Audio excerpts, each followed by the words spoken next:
live. We're live, James. Hot off the heels of Columbus, CXC, Cartoon Crossroads Columbus. Heck of a show. Yeah, great time. Thanks to everybody that came out. You plugged in with the iPad, dude? You got your charger and stuff? No, I do have the charger. I don't have it.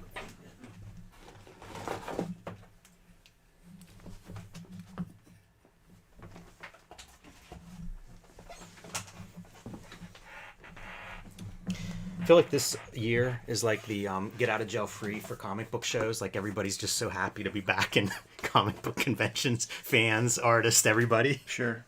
It's a lot of good spirits at these events, I think. Always is, man. Like, Yeah, I don't have the bad story. I don't want the bad story neither, man. That's true too.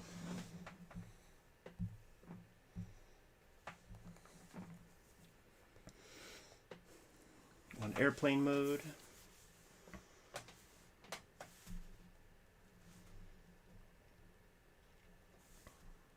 Shot a lot of video while we were out there, like 9 or 10 episodes out there. We're going to start to slide those out probably whenever I get the hell out of America for a little bit. Yeah, some fun videos for sure. I think we shot our best looking video while we were out there. I'm excited to share that one. Yeah. Maximizes the screen. It does indeed. Let me ask you, man. I that's one I actually did not hit the. I didn't watch that one, and that was one of your edits. And we were standing up and probably closer to the mic than any other time. Like, was it still pretty? Like you heard the room stuff? You could hear the room, yeah. We gotta figure that sort of thing out. Like, I don't think it's very expensive to have something in storage for that condition. Those, like, I don't know what you would do in that room. I'm not sure. You gotta see. Backdrop. Yeah, you gotta see, like, these portable things, like the egg carton thing. It's almost like those room dividers, but I think it collapses and stuff. So like you just have that around your space. Like a screen. Yeah. You just need something to absorb a little of that reverb from the walls. I saw someone say the Bisley Bible stuff. It sounded like we were in a church. Yeah, that one felt appropriate. Yeah. It's so funny.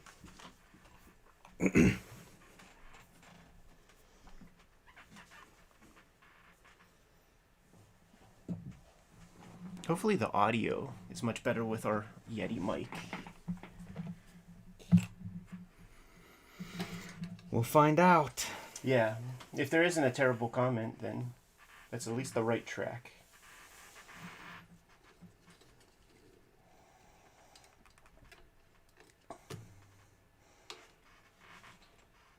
You know, we haven't really been doing... Heroes Con was our first real show since COVID, really. Mm-hmm. And it was fantastic. But I think, like, the more I kept thinking about it, the amount of people that we met out there, I think at the very least half the people came by our table. Yeah, it was a good turnout. I really think that it was about that much. And then, 30% of them had Kfabetober t-shirts. Yeah, that was sweet. That's the stuff you can't plan for. Cool. This looks good. Toss me those Jim Rugg comics, and I will send this over your way. Couple comments. Audio is very good. Great. Yeah. We're done with those little fucking bullshit lapel mics.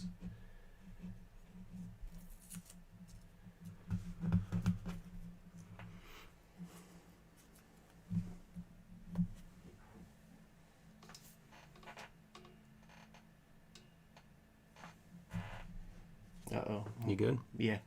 My upstairs neighbor, I hear her church organ going. What's that?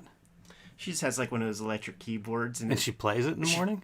She plays it at night usually. But I guess maybe she saw you. We need to teach her the theme song. She get a live version. You know what, man? We have a homeboy with a kid, and the little boy beatboxes it. Really? Yeah. Yes, he does. I couldn't believe it. I almost fell out of my chair. Because he's like, how's that song go? And the little dude's like does something like that, like 5 years old. That's hilarious. Yeah, it's so good. We need to do live shows and have him bring us out. yeah, dude. He could be what is Bucky in World War II? Like he's like the mascot of the army or something like that. Dress him in a Bucky outfit, send him out in front of the crowd, do his little beatbox, and then we come out, dude. That's that's like when Kid Rock had that little fella come out and bring him out. It's a good stage element.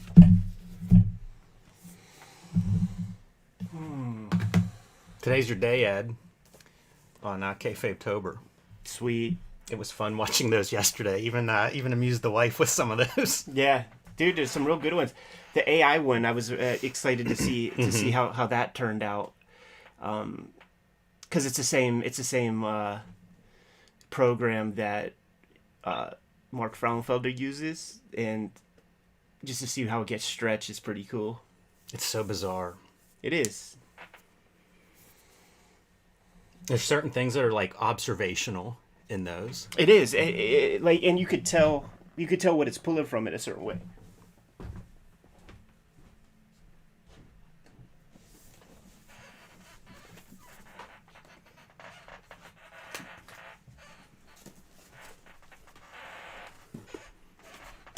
You got your phone on you, Jimmy?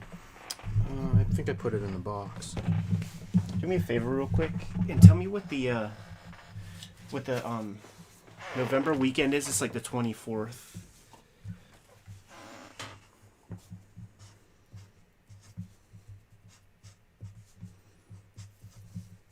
It's a Thursday. The weekend is the 26th, 27th. So, okay, actually, Google this for me real quick. It's just Tokyo Comic Con 2022.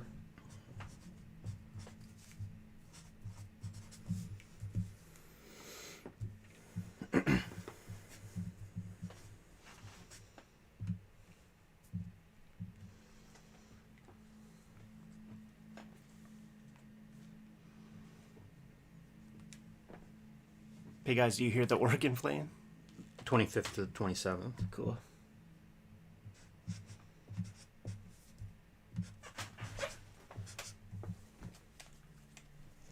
Do you hear it? Mm-hmm.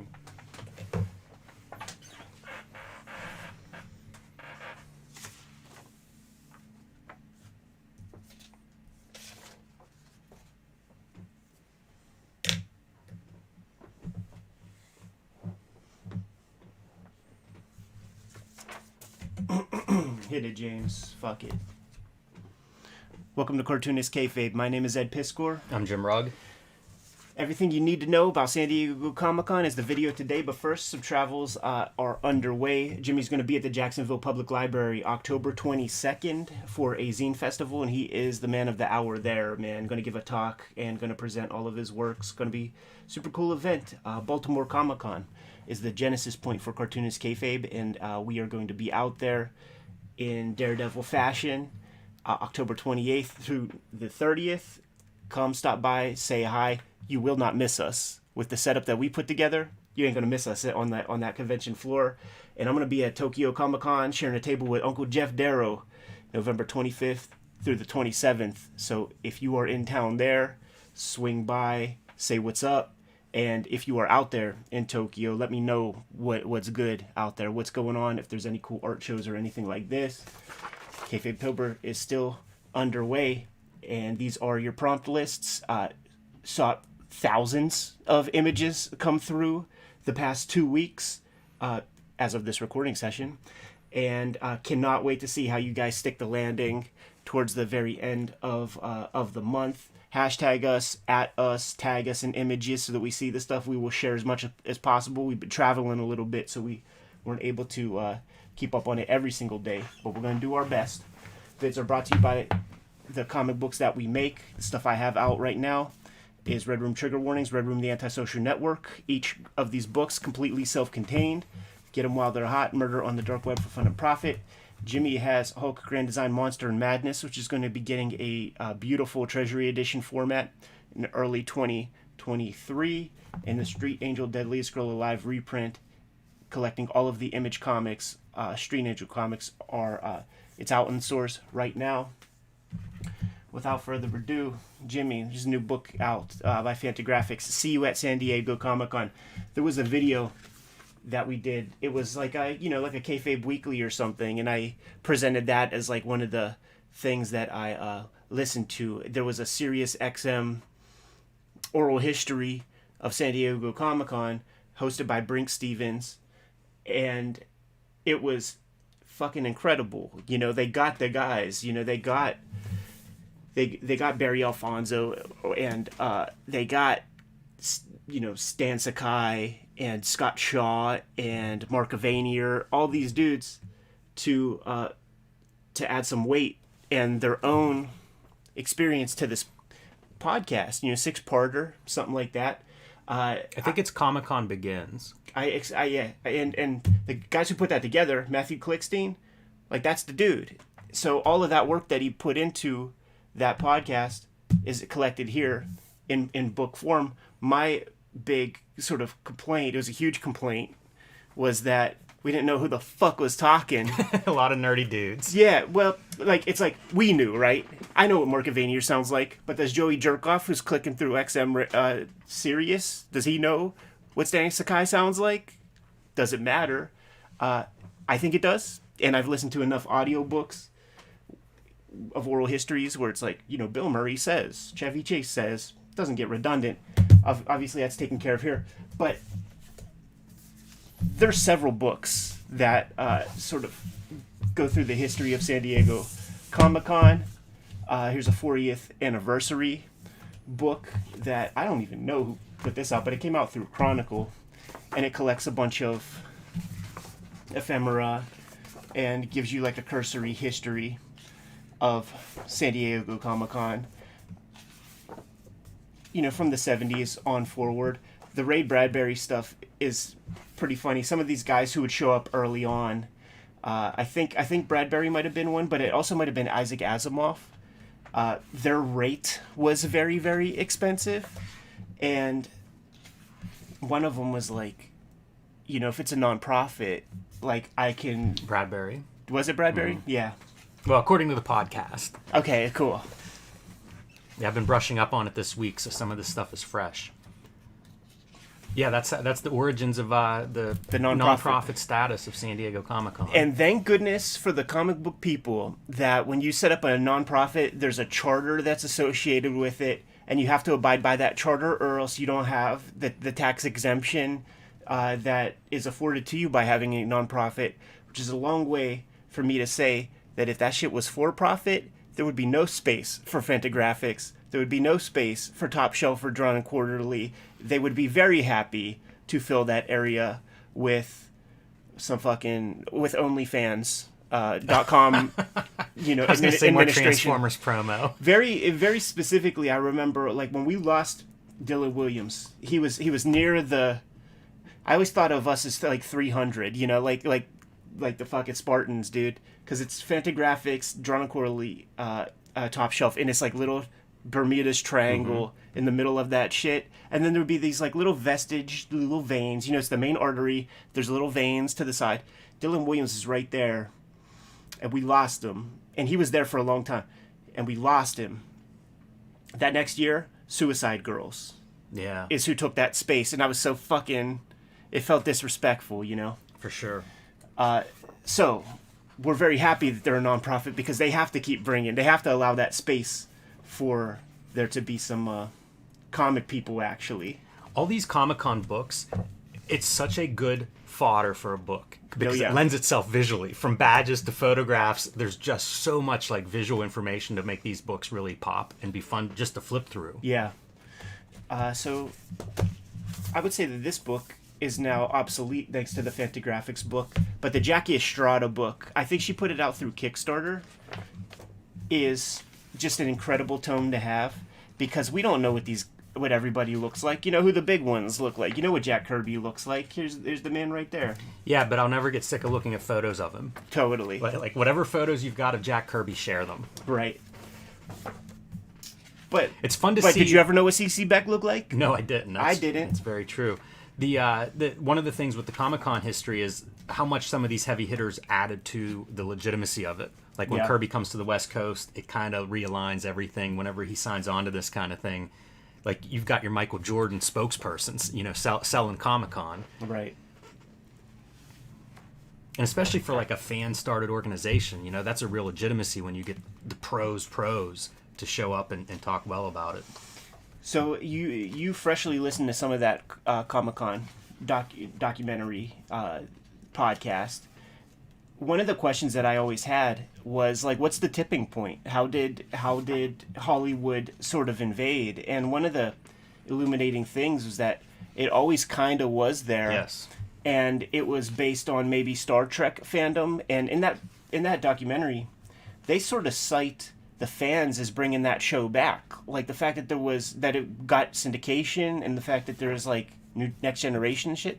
There were fan petitions, and a lot of that was spearheaded through the fandom of the specific Comic-Cons. Yeah, they talk about having, you know, science fiction included in there in the beginning, which of course would pave the way for Star Trek and Star Trek fans to also show up at Comic-Con. Right. And it's in hindsight, it's really interesting how that stuff has played out. Yeah. You know, for as much as Comic-Con has changed in a lot of ways, it was always built that way. Yeah. And then it started to get exploited more and more, like, to those ends. Chuck Norris would show up early on, and then I think Ghostbusters received a lot of promotion through the early 1980s. So it was always there. Very forward thinking on the part of somebody like a Ghost Riders, whoever's promoting it. Yeah.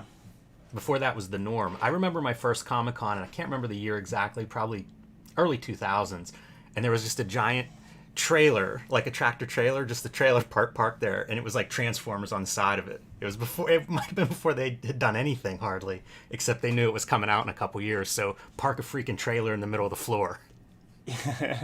I think my first year was Scott Pilgrim year, though that doesn't feel right, but I do remember seeing the imagery of just like that vinyl signage hanging off the side, like a skyscraper wrapped in an image of Michael Cera with the guitar bending over. Yeah, that makes sense. They would always decorate all the buildings with those gigantic prints, and I would sit there and look at them and think, like, is that $80,000 for that print? And if you get there the day before, it's like it's going up pretty much the day before Comic-Con opens, and if you're there Monday morning, it's down. Yeah, so, dude, we were just at this convention, and the second that the show wrapped up, they're breaking down tables. The second, like, I picked up my box as somebody came over and took that table, broke that shit right the fuck down. Yes.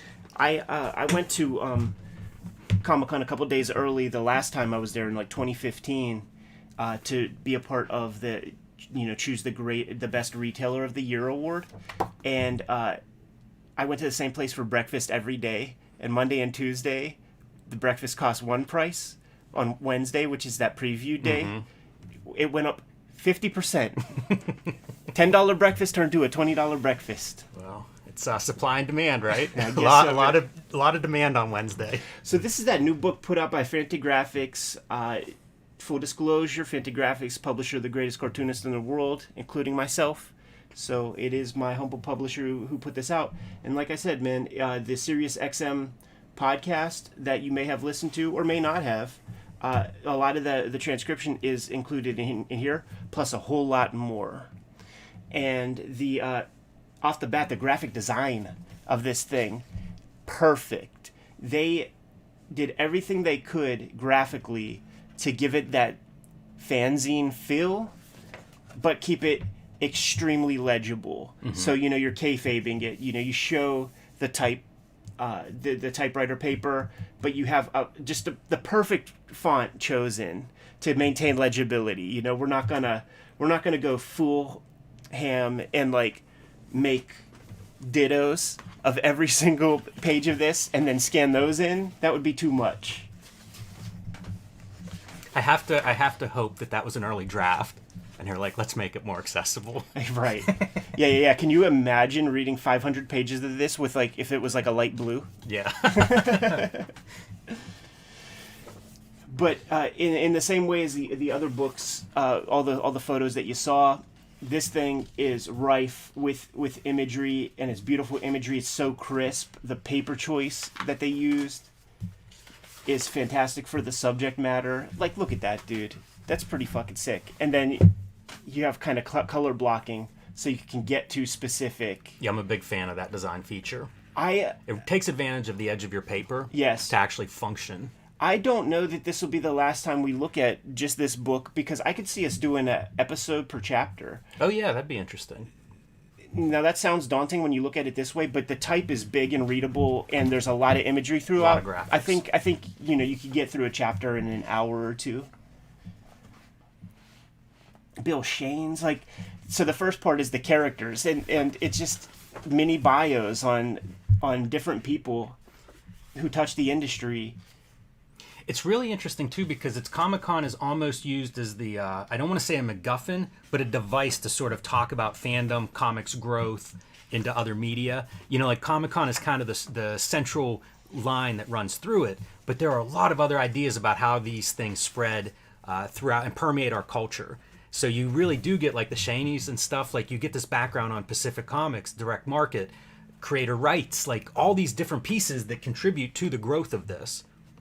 It's really interesting in that way to me, because it is a historical book beyond Comic-Con. Comic-Con, great, but I mean, this is really taking into account Comic-Con's role in the bigger comics history part. And just pop culture in general. Right. I mean, whole Hollywood companies, they promote the next year's worth of stuff at San Diego Comic-Con. Valiant Comics, John Hart's. I think that's a different Valiant Comics. I think so. Early 80s.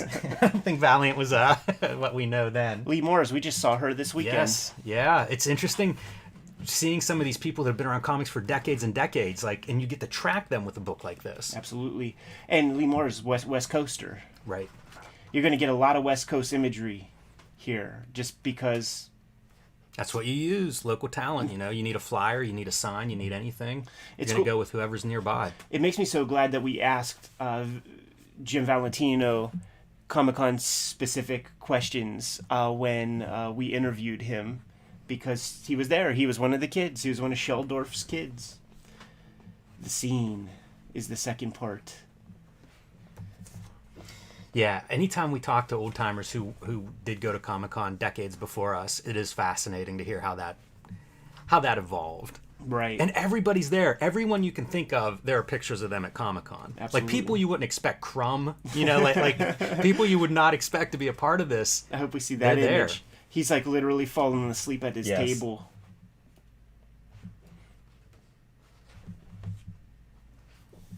And then, guys, Ray Harryhausen shows up, Dudes like that. Miss Trina Robbins, we just saw her this past weekend also. Yeah, another lifer in comics. It's wild to see these people, too, whenever they're 30, 40 years younger, because, I've always known Trina, she's always been however many decades older than me. Yeah. So to see, pictures of her younger than me, it's like, oh, yeah, she's been here from the beginning. For sure.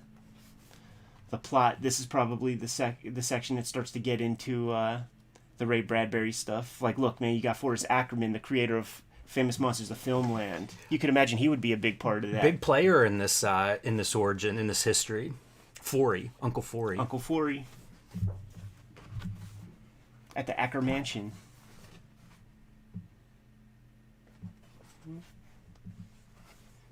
That Clay Geards guy plays a part in a lot of the photos. A lot of photo credits to him. Matt Groening is a young cartoonist, way before Simpsons. Yeah, it's fantastic. In 1985.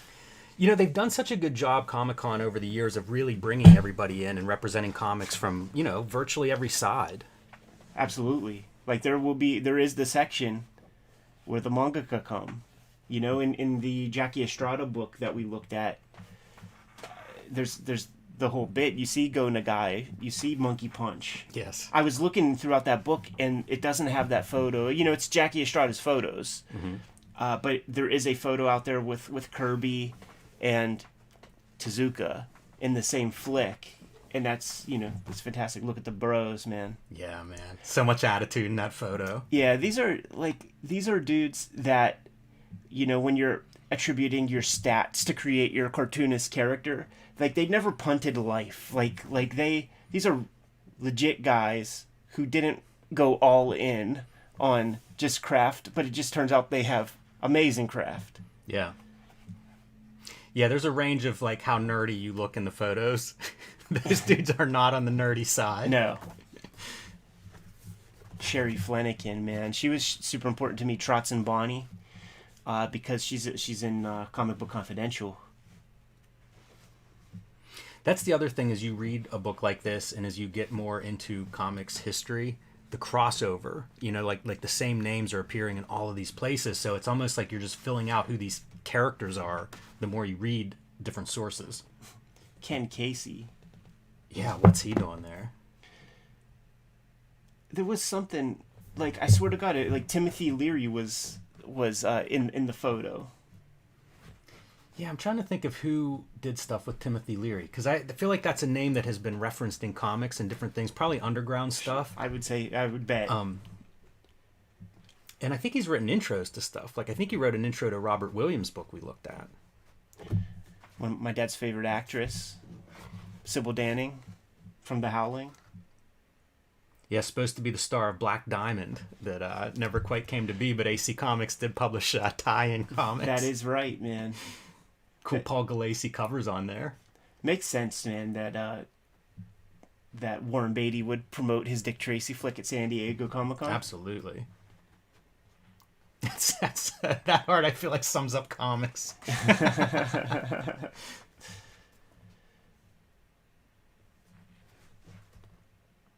Big Daddy Roth, dude.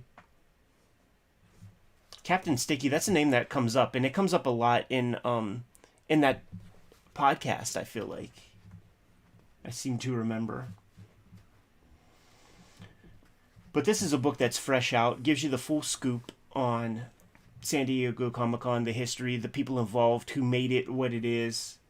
A lot of those people still associated in some sort of exact way, you know, like they're still fully involved. Very strong bonds. Jeff Smith's intro to this, you know, he kind of talks about Comic-Con through the lens of like, this is his family, and he gets there from just first couple of years of going there, and the way he was received and treated by everybody, and that's the sense you get. The other group I would recommend this to are people who love fandom. There's a real sense of fandom in here, and a lot of these names, the organizers in the beginning, come out of that fandom history, so now you get it in their own words. Yeah. As opposed to maybe recaps and biographies and things. This is a chance to hear some of these names actually speaking for themselves. Doing these big kind of oral history projects, you always have to have, like, the more up-to-date shit. That's stuff I'm least interested in, and I like to see that the expansion is not as thick as the earlier parts. Very important, because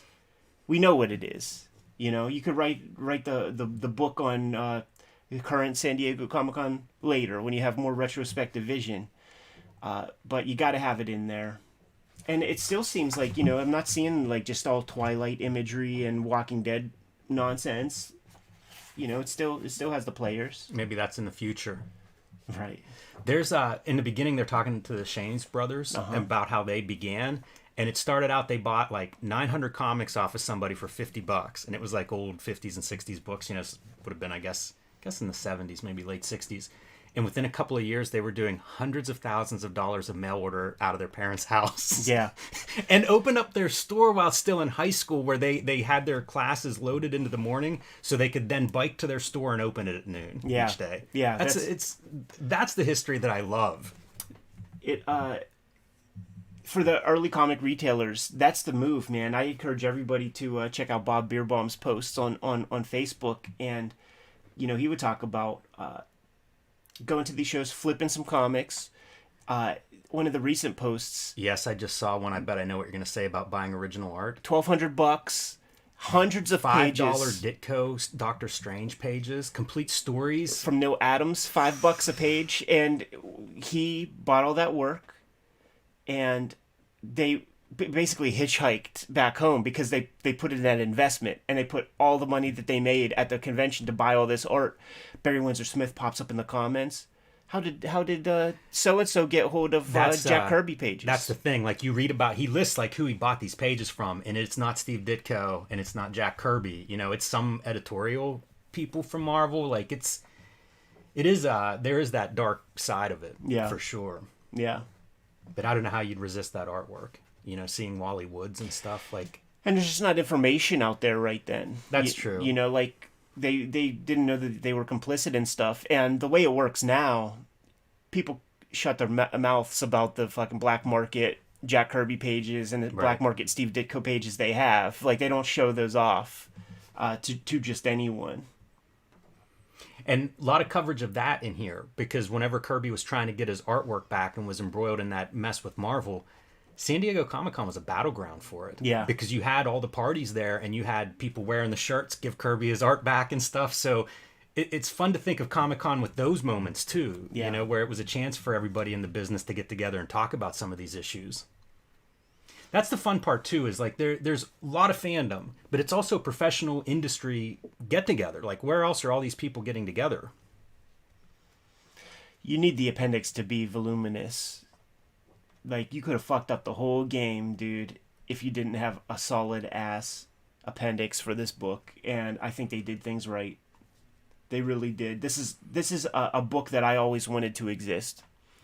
You know, going to a couple of San Diego Comic-Cons, it's never fun enough a program to participate in for me to invest $1. So it's always nice when they invite me out as a guest. But it's so important to the history of comics, to where things have grown. And I had so many questions. Those questions are answered in that podcast, in this book, and some of these other documents that we have from people who were there, who could kind of tell the tale. This is a really great bookend, man, because at the very beginning you get young Forrest Ackerman, and then you get like, fuck it, I ain't gonna find it.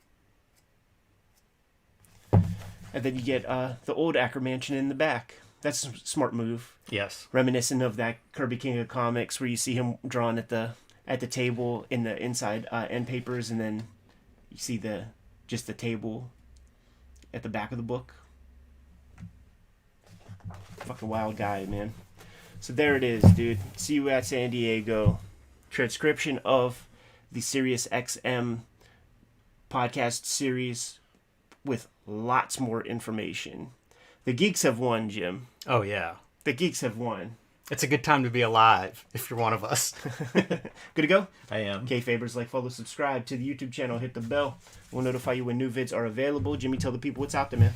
Street Angel Deadliest Squirrel Alive is back in print from Image Comics. 8 complete full-color stories. Pick that up wherever you get your comics. And Hulk Grand Design Monster Madness. These 2 issues are available in comic shops now, and the oversized collection will be out in stores in January. So pre-order that if you haven't already. It'll help Marvel know that we want more Grand Designs out there, and I don't want to be the last Grand Design. So pre-order that one today, and join me on patreon.com/JimRugg, where you can see a lot more of my art and comics and download some of my out-of-print zines and mini-comics.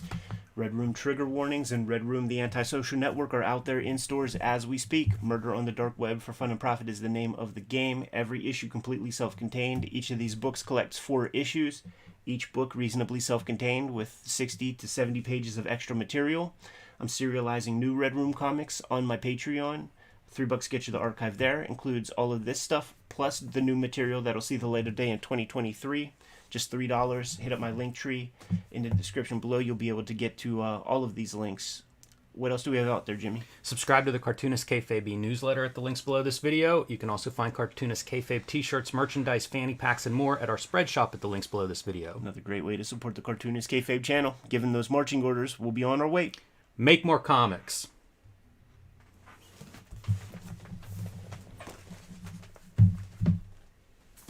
What's next? What is next, man? Let's stay in the fandom mindset, dude. I'll do that, Drew Friedman.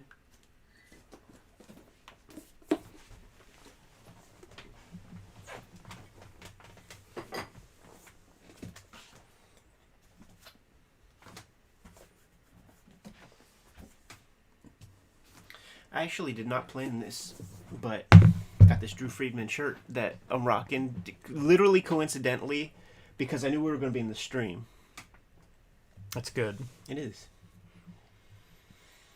Wow, look at the way the edges kind of really work. It's a great cover.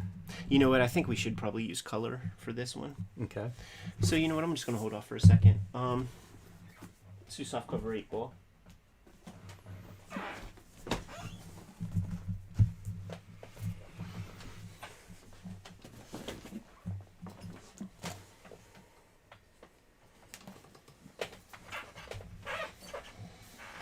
Getting the jump on the kayfabe effect, you guys. I suggest if you don't have the complete 8-ball in any form, you scoop it up ASAP, man, before we put this video out.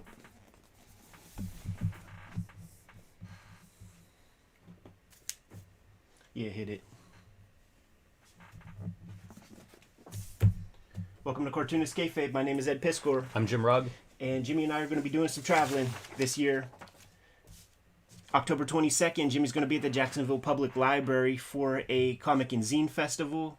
Friday, October 28th through the 30th of October, we're both going to be at Baltimore Comic-Con. You're not going to miss us on that convention floor with the setup that we've erected. And Tokyo Comic-Con, November 25th through 27th, I'm sharing a table with Uncle Jeff Darrow out there in the land of the rising sun on the other side of the marble. If you're out there, come stop by. Say hi, hook us up with some cool Apple Coca-Cola to keep us replenished. The videos are brought to you by the books that we make. Red Room Trigger Warnings, Red Room The Antisocial Network are on the stands right now. Each book completely self-contained. It's about murder on the dark web for fun and profit. And Jimmy has Hulk Grand Design Monster Madness. These books are going to be collected in a Treasury Edition format at the beginning of 2023. Street Angel Deadliest Girl Alive, collecting the Image Comics Street Angel comics that he did over the past number of years. And I think we're going to frame this video in a specific way, Jimmy. This is the last call, man. You've three times a charm. You know, if you missed out on your putting together a collection of 8-ball comics in the 90s and early aughts, before these comics became expensive. If you missed out on the complete 8-ball hardcover slipcase, we did a video on that, and just click on that video, look in the comments, and see all the people who were regretting that they were unable or didn't even know about the complete 8-ball hardcover set.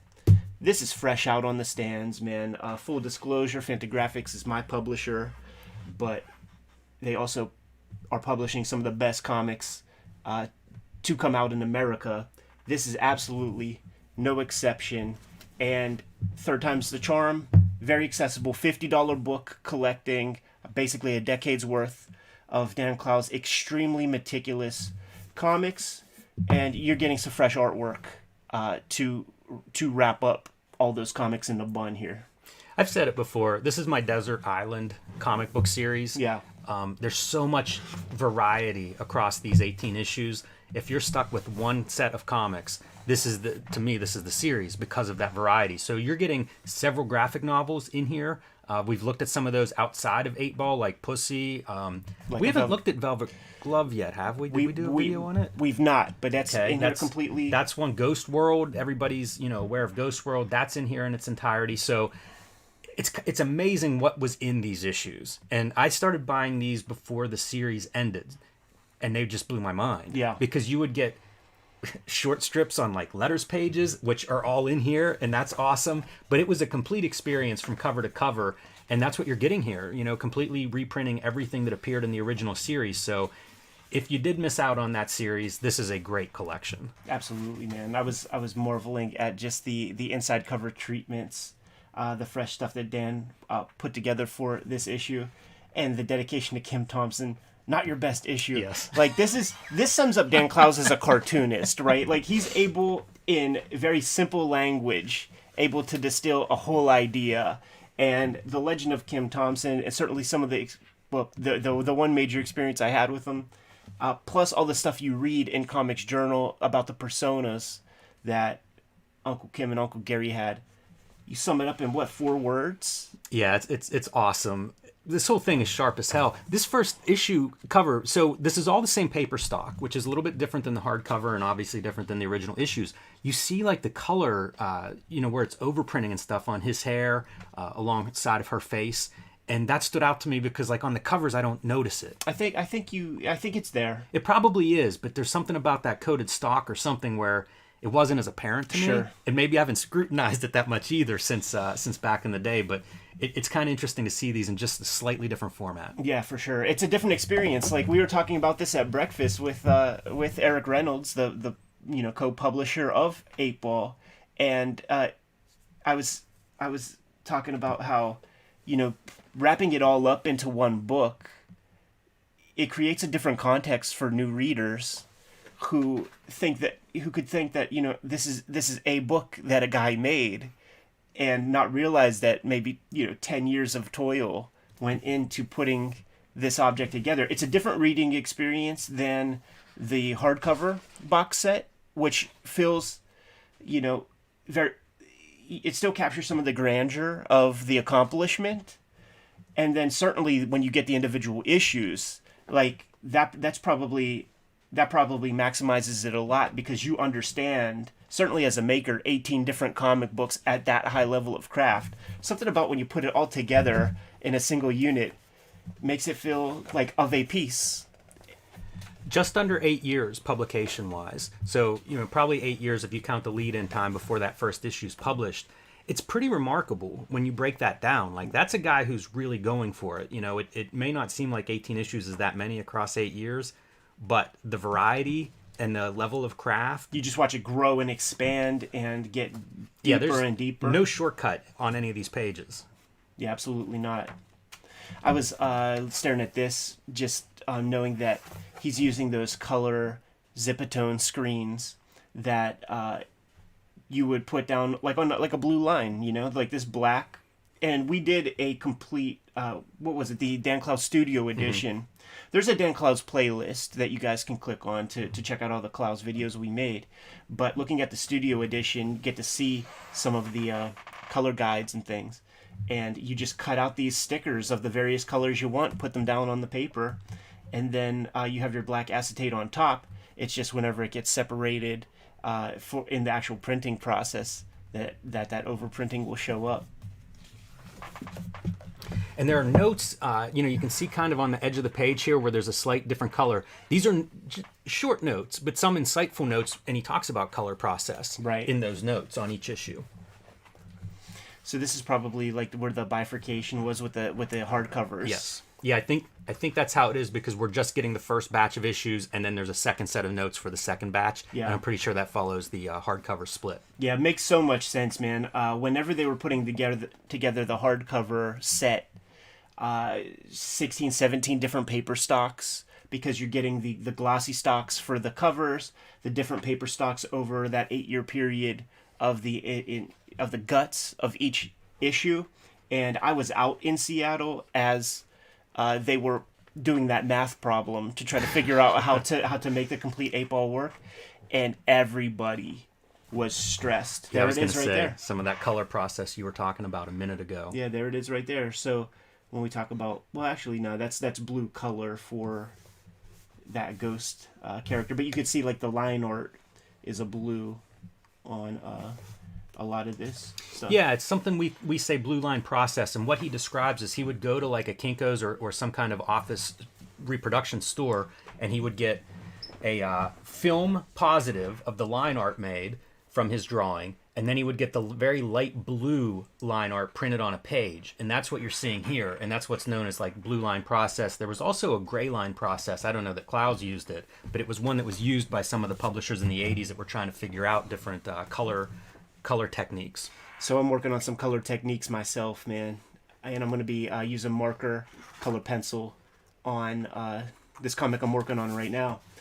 And the first thought was just print it up in black and in color just on top of the black, but the fidelity of my printer it's not tight enough for me. Like these lines are a little bit Yeah, you need a laser out. printer if you're going to do that kind of line work. Yeah, which I do not have. So I'm opting to go blue line, and the digital way that you do that, you color your blue line, you have your digital file, you can make that that line or 1200 DPI crisp bitmap and stitch it right on top of your color, and you'll get a little bit of bleed and you'll get a little bit of that blue line, but you'll get that perfect black, which is important for the lettering. You guys have read comics from Pacific Comics or something where that plate slips and you see a little fuzz on the dialogue bubbles. That should prevent that. When I saw this photo, I thought it was so fucking genius, dude. That is like a sheet music holder thing where he has his scripts and presumably thumbnails. Could be whatever right there. notes or visual aids you need up above your drawing surface. How genius, right? Yeah, so with this collection, you're not getting the various paper stocks and things, and if you missed out the first 2 times, you should be thankful for that, because it's going to make this book easier for Fantagraphics to probably keep in print. But that doesn't suggest that you should take that for granted. Yeah, I wouldn't risk it. At the size of this book, like, who knows? Hopefully it'll be a perennial in print, but never count on it in the world of comics. Like Tom Scioli says, man, it hasn't been since the 1800s that fewer books have been printed at a clip. So if you have designs on any books that are out there, you kind of got to take that jump, because you don't know if it's going to be on the stands the next month. He also talks about cleaning this stuff up. And so he considers this the definitive edition, and he talks about some of the stuff that he kind of edits or changes, things that just didn't print right the first time through. He tells a story about one of these issues. I think it might have been the first digitally scanned and printed issue, and the printer was scanning and printing, like it was all in their hands. And he said whenever the comp showed up, he opened it up, looked at the first one, threw the whole box out his apartment window in Chicago, and then whenever he found out that the printer was not going to eat it and reprint them until they sold out, he said the next morning went out and gathered up a few that hobos hadn't pissed on. Man, the very first work that I did with Harvey Pekar, I let the publisher scan the stuff, and when it came back, it was so fucking heartbreaking that the next day I went to you, and I went to Jason Lex, and I was like, please just tell me how the fuck to scan stuff. And man, it was that day where serial port scanner with the two little screws that go into that big ass port. Yeah, the SCSI connector. Yeah, before SCSI, and scanning at 600 DPI. I mean, the scanning of my books was the weekend. It would be the weekend's duty to scan 20 pages or something like that, because it's just like it took so forever. Long. Yeah, this strip, one of the I think Arizona or New Mexico, some little town in their alt weekly, they printed that strip whenever they were trying to he calls it building the stadiums with the taxpayer money, the fraudulent building the sports stadiums, caused a riot printing that strip. Yeah, you can't play around in the South when it comes to sports a lot of stadiums. Money. Right. Some notes on Dan Pussy in there and stuff. Some of this stuff is so iconic as characters, as stories. It's great to, every time it comes back in print, it's really great. Ghost World printed in orange originally for reasons that he says unclear. Doesn't know why it printed that way, but, trying to stay true to the original printings, you get one chapter of Ghost World in that weird yellow-orange. Yeah, so at the risk of just, total redundancy, we could probably end things real soon and just suggest that you guys check out the other videos in the Dan Clowes playlist, because we deep dive a lot of specific stories here. As we go through here, it's do we need to do Black Nylon? We need to do Velvet Glove. There are some great notes on caricature as well in this collection. So we have looked at that story, but I would say, there's so much value in this collection is what I'm saying. We're gonna have to redo that fucking character. That caricature video is a blight on Cartoonist Kayfabe, man. because the production values somehow got really fucked up. Well, you know what? I would like to go through the notes that he talks, because he talks about a real book and a real caricaturist that he started with. Yeah. So I might track that down if we decide to redo that story, to have a little more info on, a little more insight behind the scenes on that. Look at that. And you even get a little bit of thumbnail action, a little bit of sketch action. So bang for your buck, $50 on the racks right now, pretty fresh out. Third time's the charm. If you missed out the first two shots, man, there is no reason for you to jump into our comments regretting that you don't have the complete 8-ball, because it's never been presented in a more accessible way than it is right now. Putting together those individual 18 issues at this point will run you close to $1,000 probably, and not be an easy task. Yeah, a lot of eBay hunting. Yes. Good to go, Jim? I am. Kfabers, like, follow, subscribe to the YouTube channel, hit the bell. We'll notify you when new vids are available. Jimmy, tell the people what's out there, man. Hulk Grand Design, Monster Madness, the 2 comic book issues are in stores right now. Pick those up. If you haven't picked them up, or even if you have, pre-order the Hulk Grand Design Treasury Collection. It'll be out in January. It's a big oversized thing. It'll look great on your shelf next to X-Men and Fantastic Four Grand Design, and you want to let Marvel know how many of those are going to sell and make them make more grand designs. Street Angel, Deadly Squirrel Alive, back in print after almost a year from Image Comics. It's 8 full-color stories of the homeless ninja on a skateboard. As we get close to Christmas, this is the perfect book to give to friends or to give to yourself. And join me on patreon.com/JimRugg, where you can see lots more of my comics and art. It is the season of the witch right now, though, man, so make sure you get your hands on Red Room, the Antisocial Network, and Red Room Trigger Warnings, my latest effort from Fantagraphics. Each book is completely self-contained modern-day horror comics, man. Murder on the dark web for fun and profit, like OnlyFans, except murder. And these books are completely self-contained. Get your hands on them, and I'm serializing new Red Room comics on my Patreon right now. Every Tuesday, put up new strips. All of this material is up there, and the new stuff clears up more than 300 pages worth of comics for $3. Can't beat that with a baseball bat, man. Hit my link tree up in the description below. You'll be able to get all those comics that way. What else do we have out there, Jim? Subscribe to the Cartoonist Kayfabe newsletter at the links below this video. You can also find Cartoonist Kayfabe t-shirts, merchandise, hats, and more at our spread shop in the links below this video. Another great way to support the Cartoonist Kayfabe channel. Given those marching orders, Jimmy will be on our way. Read more comics.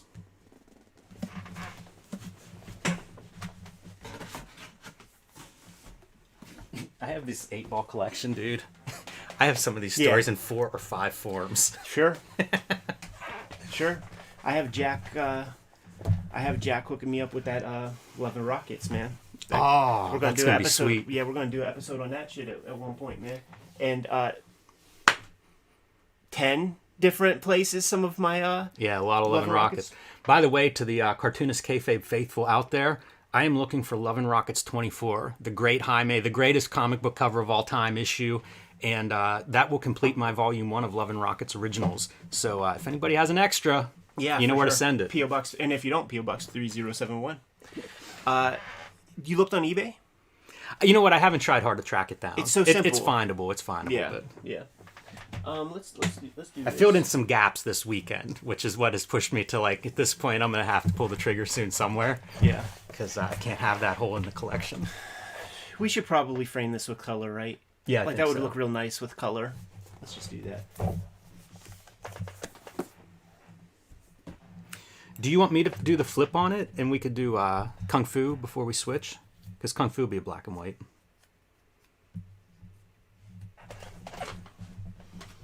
Yeah. Here, you pop in and do the flip on this. I'll record it.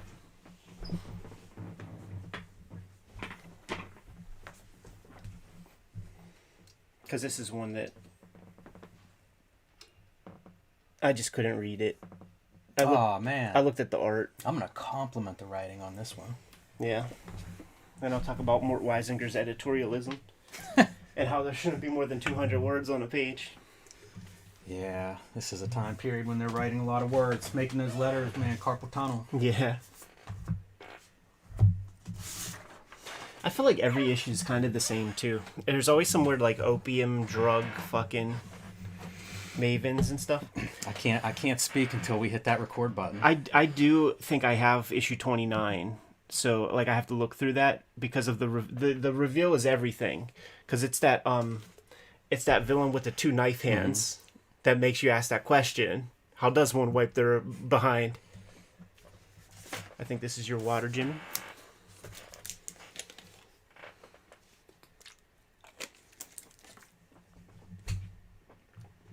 All right.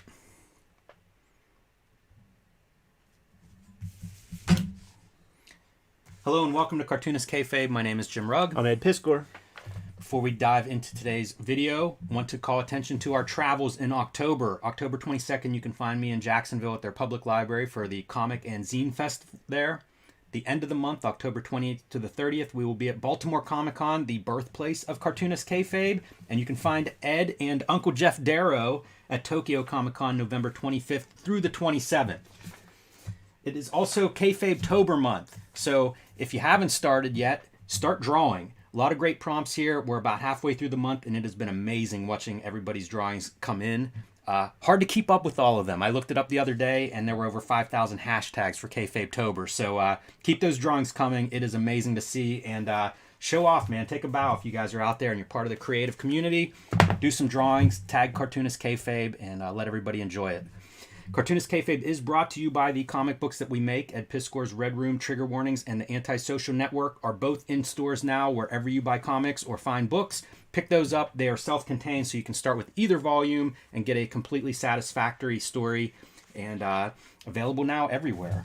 Hulk Grand Design, Monster Madness.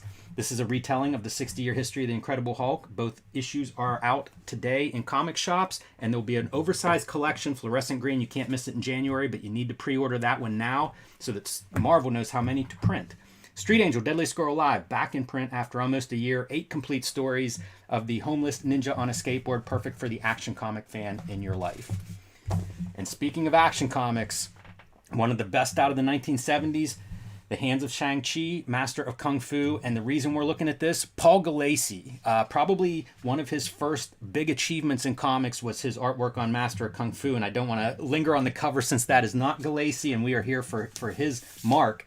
But he only inks 2 issues of this legendary run, and so we thought we would look at one of those issues. This is number 40, The Murder Agency, and he is handling pencils and inks.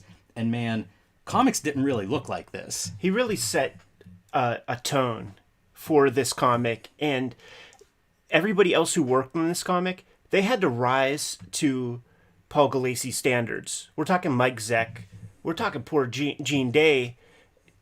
Died at the drawing board, basically trying to keep up with the level of craft that Paul Gulacy kind of established up front. And look at the verbosity that is it Doug Munch or McGregor? I always Doug Munch. Yeah. Verbal diarrhea. Wrote the whole 125 issue run, Doug Munch. Fascinating. Like it's that era where like Marv Wolfman's big sort of graphic novel is Tomb of Dracula, and Doug Munch is Deadly Hands of Kung Fu. And these are left of center Marvel comics that don't have the expectations of being on Underoos and stuff. So they were able to actually create a little wing for themselves. Yeah, street level in that, especially this one, it's an agency of agents fighting around the globe, kind of spy-like stories, and of which Shang-Chi is one of the members of this group. I love this drawing, man. The pants and stuff and the way the shadows are on one side. So precise whenever he inks himself. It reminds me of the Gentleman's paperbacks, things like Executioner and Destroyer and all that stuff. And it surprises me that this wasn't a whole genre of comics, It seems like those kinds of B-movie tropes would fit really well in comics, and I think Masters of Kung Fu is kind of proof of that concept. It's true. It goes away. It's perhaps ahead of its time, because if it was the 80s, when the Stallones and the Schwarzeneggers and the Steve Seagals were out, this fits in with that. But, there wasn't that much stuff like that in the 70s, really, was there? There's exploitation movies, B movies, but that's kind of stuff. So it's a B comic. Right. Why would you have several B comics when you could just have another Spider-Man title? Fair enough.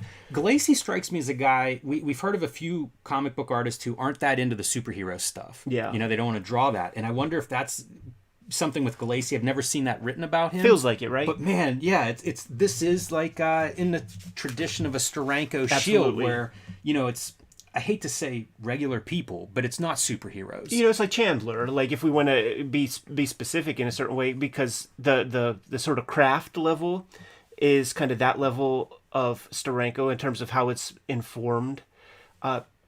Bruce Lee all over the place. So this fits into Bruceploitation. There you go. In a certain way, like in some issues, like Mike Zeck is straight up like, I know the photos that he's using to make the stuff. Galassi's so good with shadows. That's really cool with the double lighting. But you'll see consistently it's shadows and it's attention to things like what people are wearing and the interiors of where they're doing this stuff. There's so much detail in these rooms. You wonder what his morgue file looks like, what he's pulling from to kind of decorate these worlds. And it's part of the appeal. If you're going to do kind of international spy stories, you need cool cars, you need these different locations, and he delivers. See, even the storytelling sensibility has some Steranko in it.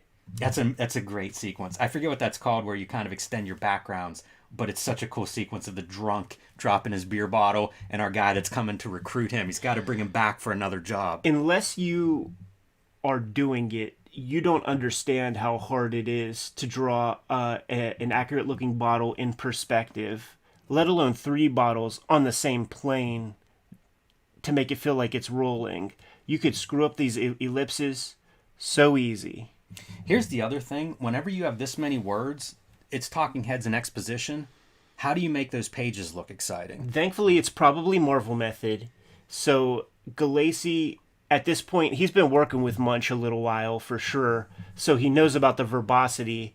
I feel like there should have been a way to fuck with that when in the drawing process. Like maybe don't leave so much space for Munch. Maybe then Munch has to edit himself a little bit and just get a couple of words in on the game. Man. It is such a staple of that time period, the 70s, because the other video that we've looked at so far with Galassi is Saber, and that's Don McGregor. Yeah. It's another dude who is putting this kind of word count on the pages. But let's remove the lettering and just look at presumably what the art would be if this is a Marvel Method book. And if Galassi's just drawing a hand and a head way over here, like the writer's going to take advantage of that space. Yeah, maybe don't give him all that space. I love these inset panels. We see a glass, we see the close up of the eyes, and again, it's just how do you try to make this exciting, because all we're doing is talking. Yeah.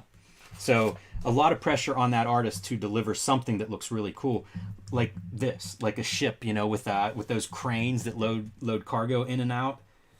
Pretty interesting looking. It's such rigorous work that Galassi only did it twice on the series. Right. And he had good inkers. Like his work was strong as hell on this comic. You could just tell he was so inspired, and I just don't know how it would be impossible to do this on a consistent basis. Yeah, it's an amazing run for that for my money for that reason, because it does seem like, I always think of Bissett talking about whenever he was drawing Swamp Thing, and it was like a 6-week schedule, to get an issue done, and it catches up to you. And I feel like that's what you see here. It's very rigorous. And one of the Galassi isms in his ink are these kind of like almost negative space where you've got really fine white. In this case, like folds in the sweater. Over here, you see it as like the highlights on the water. Those are things, the finer line is what I associate with Galassi inking himself that way. Right. Dean Mulaney, who would go on to publish Saber with a letter here in the letters page expressing he recognizes what's going on. This was a special run. Absolutely, man. Like the 70s was the writers were Xerox of a Xerox of a Xerox of like Roy Thomas and Stan Lee. So you had that to deal with on the mainstream superhero stuff, kind of uninspired in a certain way. And we get bad guys blowing up the flat that they're in. Our waiting is over, and finally we're down to the action. I feel like that sums up the issue. It's a spread, too. Which good on Marvel for keeping those 2 pages together. Yeah, and you get a little bit of the highlights of action. One of the staples of this series, but there are ebbs and flows, because there's definitely you compare to Tomb of Dracula, and I think that's a good comparison because it's one writer. It is kind of like one long story. It is, yeah. So you definitely have issues that are a little more action-packed than others. But man, whenever he does go action with the kung fu, pretty entertaining stuff. The colorist is really showing up, also. By the way, like they're choosing some good colors throughout this issue. I like that magenta bricks. You see him doing these silhouettes too. There's a couple of examples of that I should have pointed out as we went. I'm a fan of that kind of thing, but it's also just a way to, again, create some variety on these page layouts. You know, figure out how to make each panel exciting and make the page overall exciting. And Galacey's good at it, pretty much from the beginning. I'm not sure. I'm trying to think of what work I have of his that predates this, but you know, like this is pretty early in his career, and he comes out of the gate just strong. Yeah. Pittsburgh Art Institute, legendary creator in a lot for sure. He is, yeah. He burned bright for sure, and he was strong for a long time. That's for sure. But you can never get the Steranko out of it. You know, that's such an important piece. Yeah, and I think it's part of his appeal. You know, Steranko's still a fan favorite in the 70s for sure, and I think that, hey, if you're not going to get Steranko on a regular comic, you get a guy that has some of that DNA on the page. And it's welcome. Yeah, it's very much like when the Image guys decided to be the monthly Art Adams is. You're not gonna get a monthly Steranko. It's very rare that you get a Steranko comic. So Galacey's going to jump in and be your monthly ersatz Steranko. Brings a lot to the table himself also. Yeah, absolutely. And if you see his work in black and white, he's so good spotting these blacks. You know, like even just making the room background black, it makes for a striking layout. You know, I say that because I see the silhouette and it makes me think about it. But, you know, you see it in his lighting, which if you're good at lighting, you're good at spotting blacks. It's really what it comes down to, especially in this era of comic books. And Galacey was one of the best at this time. And it fits a book like this. It's noir. Mm-hmm. Yeah, such a fun one to look at. Just like Tomb of Dracula, like I have it in mind to read through the Shang-Chi stuff to just see where they went with things. But it really, you can't read it one after another after another. It's really not built that way. So you read one, you let a little time pass, read the next issue, let a little time pass because of the redundancy. I would be curious what the thinking was for the writers at this time, because this is a 30-minute read. You know, like there are comics that are 2-minute reads, right. 20 minutes, something like that. This is a big one, and I wonder if that's intentional on the writer's part where they're like, this one isn't for 7-year-olds. This is for, you know, the person who likes the Destroyer books or whatever. And if you want to elongate the read, it's the same page count and stuff, you got to put in these words. So I wonder how intentional that is on the part of the writers, because some of it is definitely kind of purpley prose and a lot of exposition. Yes. Yeah. Which would suggest, maybe 10-year-olds could read this one, man. Good to go? Yes. Kfabers, like, follow, subscribe to the YouTube channel. Hit the bell. We'll notify you when new vids are available. Jimmy, tell the people what's out there, man. Hulk Grand Design Monster Madness, that is in stores right now, and the oversized collection will be in stores in January. You need to pre-order that one from your local shop or wherever you buy books. Street Angel, Deadliest Girl Alive, back in print after almost a year from Image Comics. It's 8 complete full-color stories of the homeless ninja on a skateboard, perfect for you or the person you want to buy a gift for this holiday season. Red Room, trigger warnings. Red Room, the antisocial network, murder on the dark web for fun and profit is the name of the game. Each of these book collections contains 4 issues of the Red Room series. This is the 2021 season, 2022 season of Red Room Comics. Each of those issues is self-contained, complete stories between those covers, which makes each of these books self-contained. You see one of these on the rack, give it a shot. No matter which one it is, you dig it, grab the other. I'm serializing new Red Room comics on my Patreon right now before they hit print. $3 a month will get you that subscription to the Patreon. More than 300 pages worth of stuff with new strips every Tuesday. Hit up my link tree in the description below this video to get to those destinations. Jimmy, what else do we have out there, man? Subscribe to the Cartoonist Kayfabe newsletter at the links below this video. You can also find Cartoonist Kayfabe t-shirts and merchandise at the links below this video. Another great way to support the Cartoonist Kayfabe channel. Given those marching orders, Jimmy, will be on our way. Read more comics. Pop in, do that Drew Friedman. We're making a really, really good time, Jimmy. It's going to be a little short run. I don't think that's a bad thing. No, me neither, man. I mean, they're very effective vids. No reason to pad things.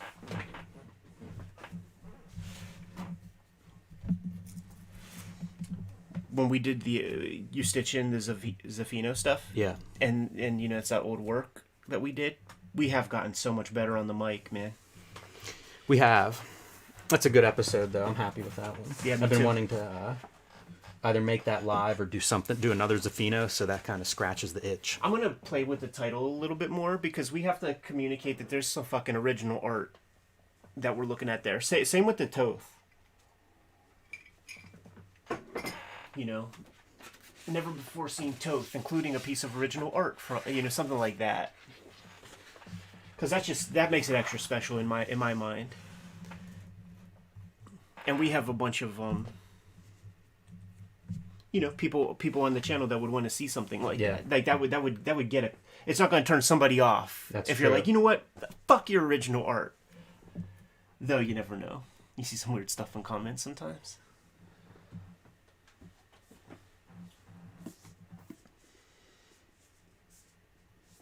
This fucking thing is brilliant. Gonna do a quick little vid on the new Drew Friedman Underground Comics Portraits book.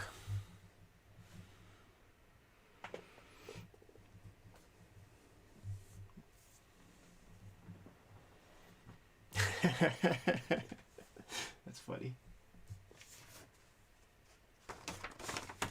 I don't think they make marker paper bigger. Do you know? Because this is like 4 Copic markers. Really? What does that mean? Is it? It just blends. Like it takes to the ink really well. Cold press. But then I wonder about how the color pencil are going to react to it. Because I want to create depth with the background. Sure, it'd be fine. So, like, I won't use a black color pencil for, like, I'll use maybe like a sepia, like a brownish or something. Yeah. I got a Comico color guide. I know that guy. Their gimmicks are 10% increments of black. Yep. That's what I do. I've said it on the channel a lot of times, dude. And it just so they have like 120 colors, but almost none of them are usable. But they do use them. Yeah, and they're dark. It sucks. Yeah. It is not attractive. Like every technology has that period of innovation where they can't. The content is what it is. It's like televisions, right? Like let's get it in the biggest, most beautifully constructed like wooden box, because they just can't figure out, like, the technology is at a standstill, so you just have to gussy it up. And it was trumpeting paper stock, so that's like Mondo, Baxter, Hudson, like that, and that would be in the ad copy, and that is why. Like, that is exactly what Steve Jobs is talking about, where he was like, fuck the technology in the soles of your shoes. Michael Jordan could jump higher now. You might be able to jump higher. And that's like the brilliance of that kind of salesmanship.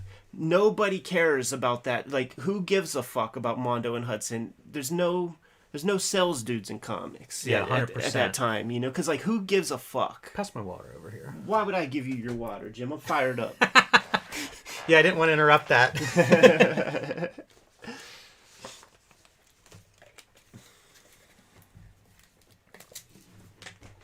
But this is what I'm going to be working on this week, dude. Just coloring my fucking comic. It'll be sweet to see that. Yeah. Real color on paper. You do lose something with the digital tool. Yeah, and the subject matter just begs to be colored with almost fucking crayons if you can swing it, Like that would just add to the aesthetic. Even the off registrations will be so fine for the subject. Let's do it. Welcome to Cartoonist Kayfabe. My name is Ed Piscor. I'm Jim Rugg. Jimmy and I are doing a little traveling this month and next. October 22nd, Jimmy's going to be at the Jacksonville Public Library in Florida, the Duval Comic and Zine Festival, and he is the guest of honor there, man. Going to give a big talk, selling comics that day. It's going to be a cool event. Friday, October 28th through Sunday the 30th of October, Devil's Night is our last day at Baltimore Comic-Con. We created the Cartoonist Kayfabe channel the last time we visited Baltimore Comic-Con, so it's a special place in Kayfabe history. Jimmy and I are going to be set up at the same sort of 2 tables. Please stop by. Come say hi to us. We just went to CXC, and it was a fantastic experience, and it was a smaller show. So we have big expectations at Baltimore Comic Con, and we can't wait to meet you and see you. Want to see those Kayfabe shirts rocking. I'm going to be at Tokyo Comic Con November 25th through the 27th, and I'm going to be out there for about a month from the 12th to December 10th. So if you know of some cool art shows or something going on out there, send us a DM, because I want the scoop on everything. Don't want to miss out on anything. Kfabetober prompts this month. We're as of this recording about halfway through the month, man, and these are your prompts. We've pinned them to the top of our social media platforms, and we are so thrilled with the work that you guys have been doing, operating at such a high level. The videos are brought to you by the books that we make. Right now I have Red Room Trigger Warnings and Red Room The Antisocial Network on the stands as we speak. Murder on the Dark Web for Fun and Profit is the name of the game. Each book completely self-contained. Thank you for supporting the books the way you have been. Hulk Grand Design Monster and Madness is going to get that Treasury Edition format in the beginning of 2023. Feast your eyes on this image, because this is what you're going to see on the stands, and you're going to have to scoop that up in the same format as X-Men Grand Design, Fantastic Four Grand Design, except you're going to get some fluorescent ink that's going to buzz your eyeballs off. It's Street Angel, Deadliest Girl Alive, just got its reprint. It's an Image comic that collects all the Image Comics brand Street Angel comics. And now that we're done paying those bills, Jimmy, let's look at this gift that Drew Friedman presented the comics world, man. Mavericks and Lunatics, Icons of Underground Comics by Drew Friedman, with unmistakable hand lettering by my Kubert School lettering teacher, the great Phil Felix. When I first saw this cover, one of the questions that I immediately had was, is that border some graphic design from in-house Fantagraphics, design department? Drew Friedman drew these pieces and tried to approximate all the lines that he could. He said that just doing the border took longer than painting a fucking Robert Crumb portrait. That is wild to think of, but I always hear these stories and I appreciate them. Absolutely. Because otherwise, I have no hope.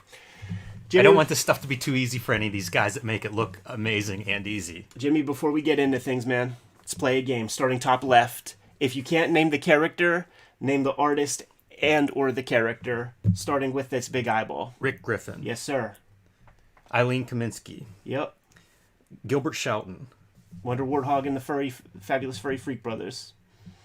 And now you've lost me. That's Crumb. Oh, really? I think that's from maybe Keep on Truckin', even, like the comic. Yeah. It's interesting because they flip the image as they wrap it around the cover. Mm-hmm. And so I'm looking at that and I'm like, that guy has two noses. What am I looking at here? And you realize it's a flipper. Yeah, don't look at the top. Yeah, that's another one I wasn't sure of. Yeah, me neither. Rory Hayes. Keep going. CP. Cherry Pop-Tart? Yes, sir. I'm trying to think of the artist for that. Larry Wells. Yeah, Larry Wells. Oh, man.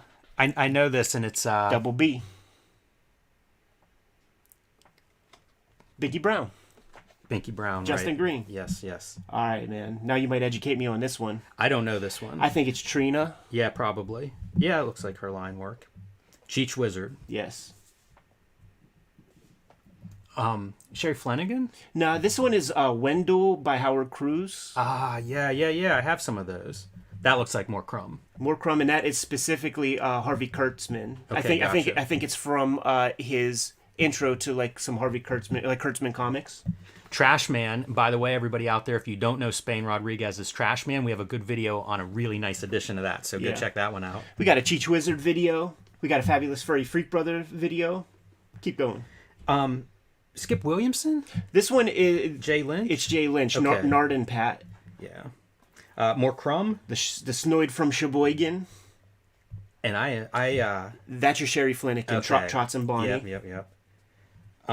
You got me on this one. It's the character Pro Junior, and we'll look on the inside to see who the creator of Pro Junior is, but as I understand it, Pro Junior comes from the fanzines and is like a kind of copyleft character. This is from what Jay Lynch told me. So basically, you could do Pro Junior comics. Right. Everybody could do Pro Junior comics, and Crumb has done a couple Pro Juniors. So has Lynch. Fritz the Cat? Yep.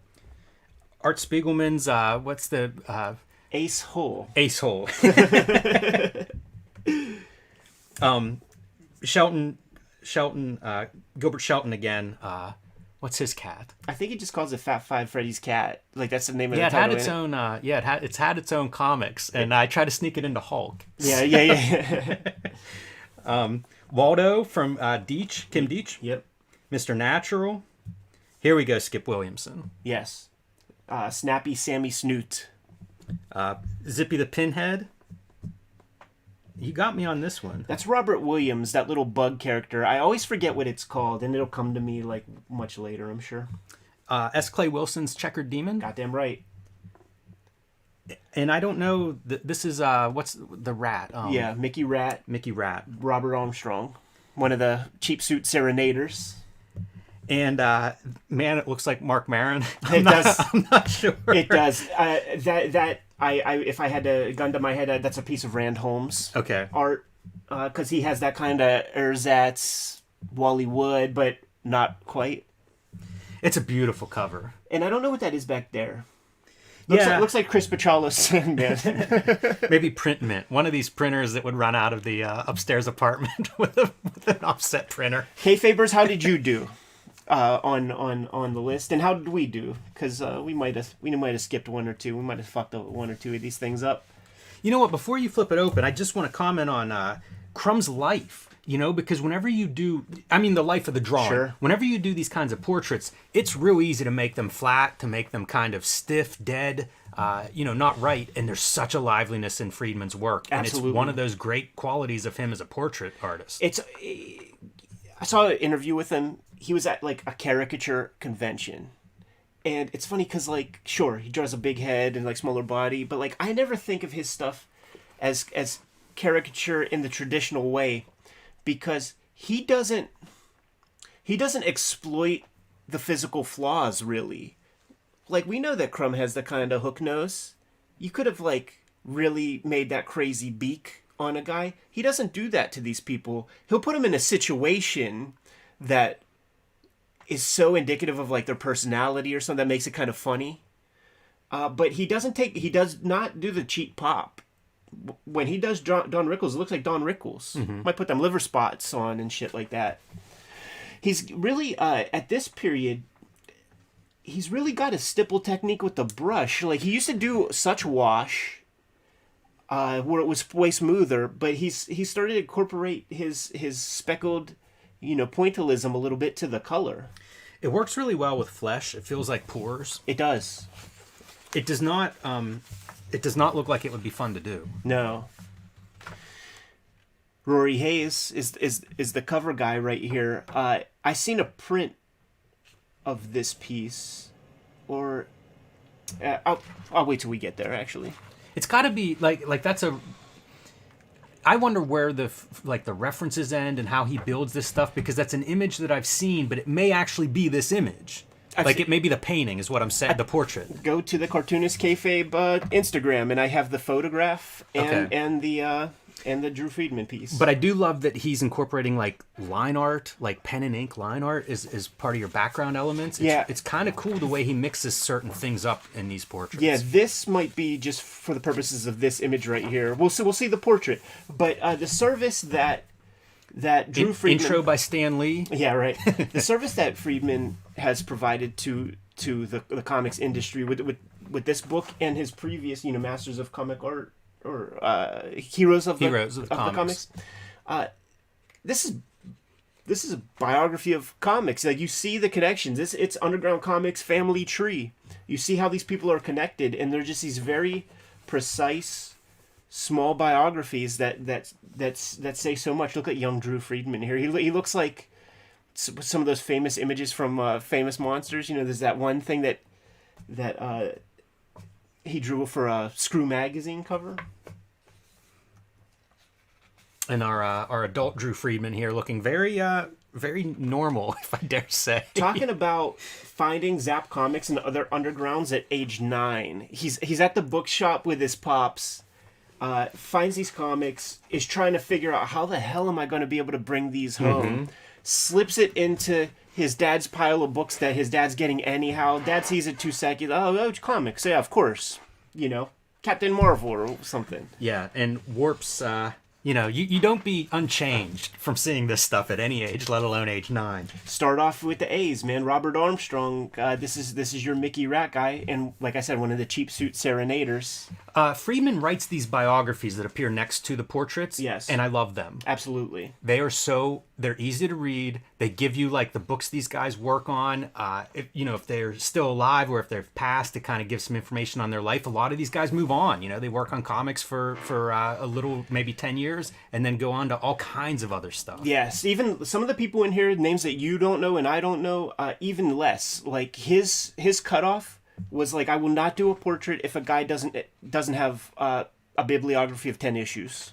Got to have 10 issues of stuff, man, because there's a lot of one-off dudes. It's also interesting to read, like, this is a history of underground comics, so you get to read, like, the various newspapers and things where these guys would work in somewhat legitimate, publishing, not what we think of as underground comic books. Yeah. Even though that it would grow out of this. But a lot of these jobs would be like staff or freelance for these newspapers, but it was like the newspapers were suddenly open to this stuff. So much of this, the imagery, like he had to track down photos. So Buckwheat Florida Jr. is the handle that the guy used. Didn't know that it's Lester Conrad Bell. He had to do work to figure that stuff out. And his daughter, Florida Jr. yeah, like that guy's daughter, I think sent Friedman like a single photo, and this was the one that he had to use to do the portrait. Very inventive, that portrait with the rear view mirror, but all of these are pretty inventive. Like he's putting together backgrounds with the subject and stuff. How about the ones too, to man? great effect. I love when the comics appear in the portraits. Yeah, there's a couple of those, and I love it. Do you think it's that Dave Sim thing where he's projecting? Because it feels like the line quality is even Von Bodet's line quality. I don't know, but if you look, there's even like whiteout, like visible. It's so a little bit of cleanup, amazing. Man. One of the repeating titles that is in this book is Bijou number 8. That's one of the very first show and tell episodes that we did on Cartoonist Kayfabe. And the cool thing about that issue is that all of the cartoonists who participate, they trade characters. So instead of Jay Lynch doing Nard and Pat as he traditionally does, Robert Crumb does Nard and Pat. And some other dudes, Chuck Biscuit's guys drawing the Cheech Wizard. Bill Griffith and Kim Deitch switch up characters. So this issue is referenced a lot in the channel, and from reading the biographies, it's clear that Drew Friedman has tremendous respect for these people and is not exploiting them. We know how Von Bodet died. What does he put? 1975, he accidentally died of self-strangulation. You know what I mean? Has sensitivity to these people as human beings. Isn't exploiting. Even in the bio, is not going for the cheap pop when he easily could. I hesitate to ask this question, but what would be the exploitation version of that? I mean, that seems pretty clear. Well, you don't have to put shit out there. You know what I mean? Like, I'm cutting all this out. Boy, that's a funny picture. A lot of these pictures I find really humorous. The other thing that's fun in this collection compared to, like, say, Old Jewish Comedians, yes, another book that Drew Friedman, a collection of his portraits, is the youthfulness of this. And it made me think, like, reading this book and kind of, like, looking forward to talking about it, how much that youthful energy was vital to underground comics. Right. Because, like, you're forging a new direction in comics in a lot of ways with the underground. You kind of need young people. And this book, I think, really captures that sense of energy and exuberance. There's a real feeling of like, you think of comics as being, there's some morose, dark parts of comics. You don't see a lot in these portraits. This is when people are kind of at their prime in terms of their underground output. It's true, and you catch that. It really feels like they're going for it. I literally asked Drew if he was going to do a portrait of the hungry Chuck Biscuits guy. And he's like, oh, Dan Klein, yeah, absolutely. He's in there. And it's actually funny because if he did 10 books, like I didn't know that. I just knew that one single comic. It's a wild history. It makes me, I just passed, when we were in CXC, there was a dealer there with a lot of old undergrounds. And it's like, I want to go back there with this book handy and dig through those books. Because you don't see a ton of underground comics these days either. That is the cool thing, man. Like, a lot of underground comics, they do pass through the studio here. If you want to stay, like, you got to send us your Robert Crumb comics if you don't want your friends to dish you. If you live there in the Pacific Northwest, you're not. It's contraband in your subculture. So send it to P.O. Box 3071, Munhall, PA 15120. We will be the custodians of those books, and you can maintain your relationships with your friends in Portland. But a lot of that stuff has come through here when we say things like that, and you see these A-listers, right? You see S. Clay Wilson, you see Crumb, whoever, but then there'll be these little buttressed strips by Joey Jerkoff, and sometimes that stuff's real cool looking. Look at this Corbin piece, dude. Yeah, I was so amazed by this picture. I love it.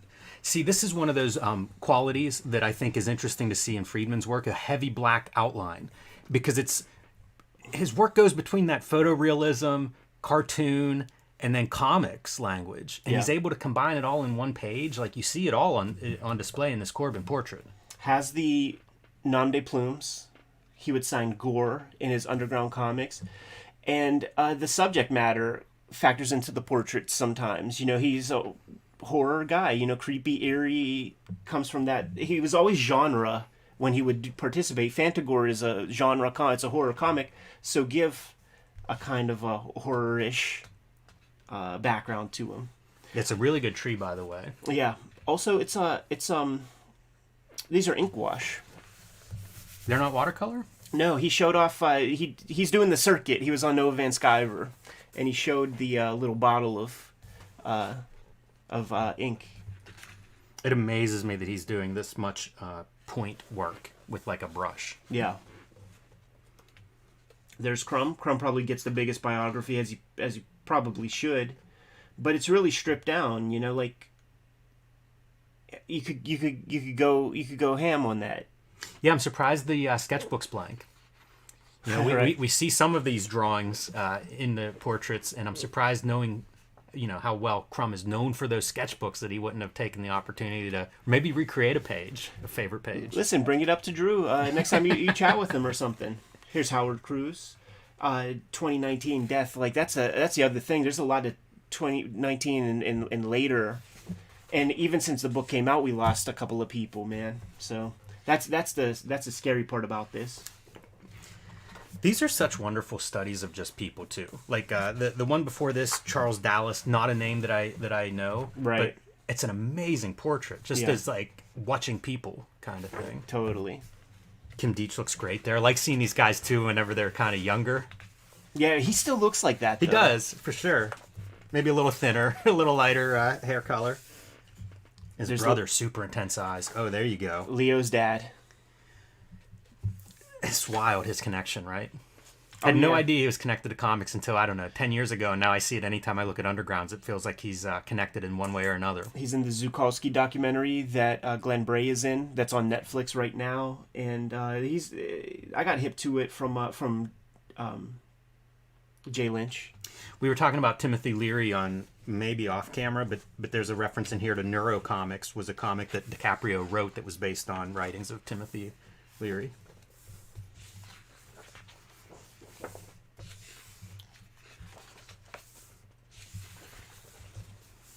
Sherry Flanagan, one of the air pirates, she shows up in the Comic Book Confidential documentary. Trots and Bonnie, it's her famous joint. And she was doing Trots and Bonnie for the National Lampoon that like Friedman would have been doing comics for.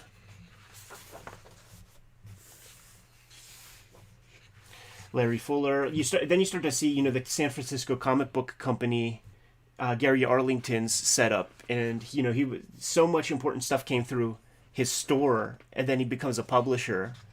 Rich history in many aspects, direct market, because he's affiliated with like Bob Bierbaum and Bud Plant. The weirdest stripes on that Larry Fuller piece on his shirt. Yeah. But I like all the stripes in the background. Is like trying to figure out backgrounds for these portraits. I feel like, it's a stripe motif carrying through. Melinda Gebbie, Lost Girls. His proportions of just the slightly enlarged head on these bodies is so bizarre. Yeah, because they're almost straight up portraits. Like, this one is just like a portrait. Mm-hmm. And a lot of these names I'm unfamiliar with, so it's kind of cool to see them, get a little more background on them. There he is, Larry Gonick, dude. Probably one of the most successful cartoonists in the history of the universe, man, with his cartoon histories of the world, which would have been even in elementary schools. And you certainly see it. It penetrated bookstore markets way before everything. Yeah, big print runs on those. Like those are books that I often see in aftermarket used bookstores and places. Absolutely. Justin Green, 2022. Yeah. So these backgrounds, that's Drew Friedman doing his best kayfabe fucking Justin Green lines. You think that's all on one piece?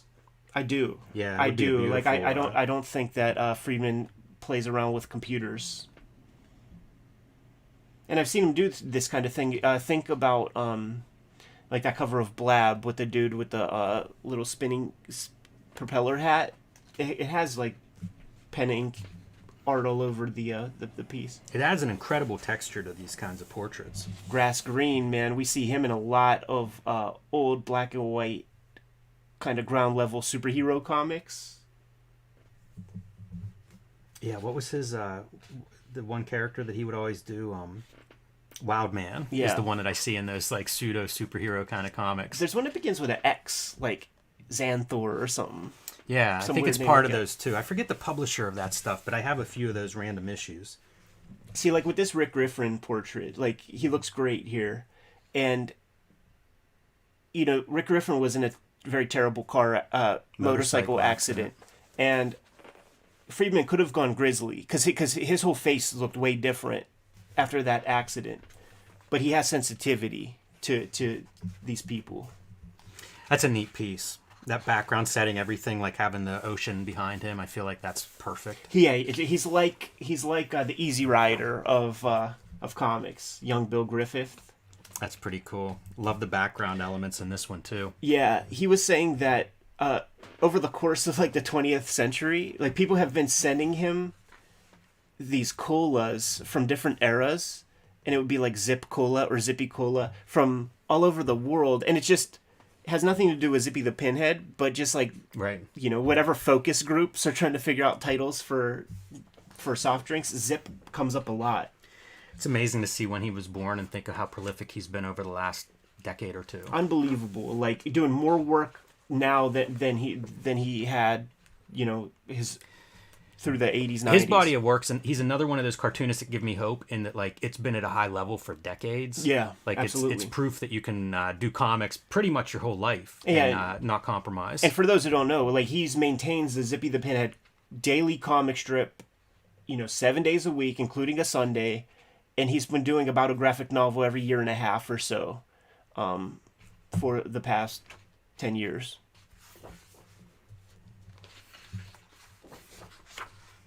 Gary Hallegren, that's a name that would pop up. National Lampoon.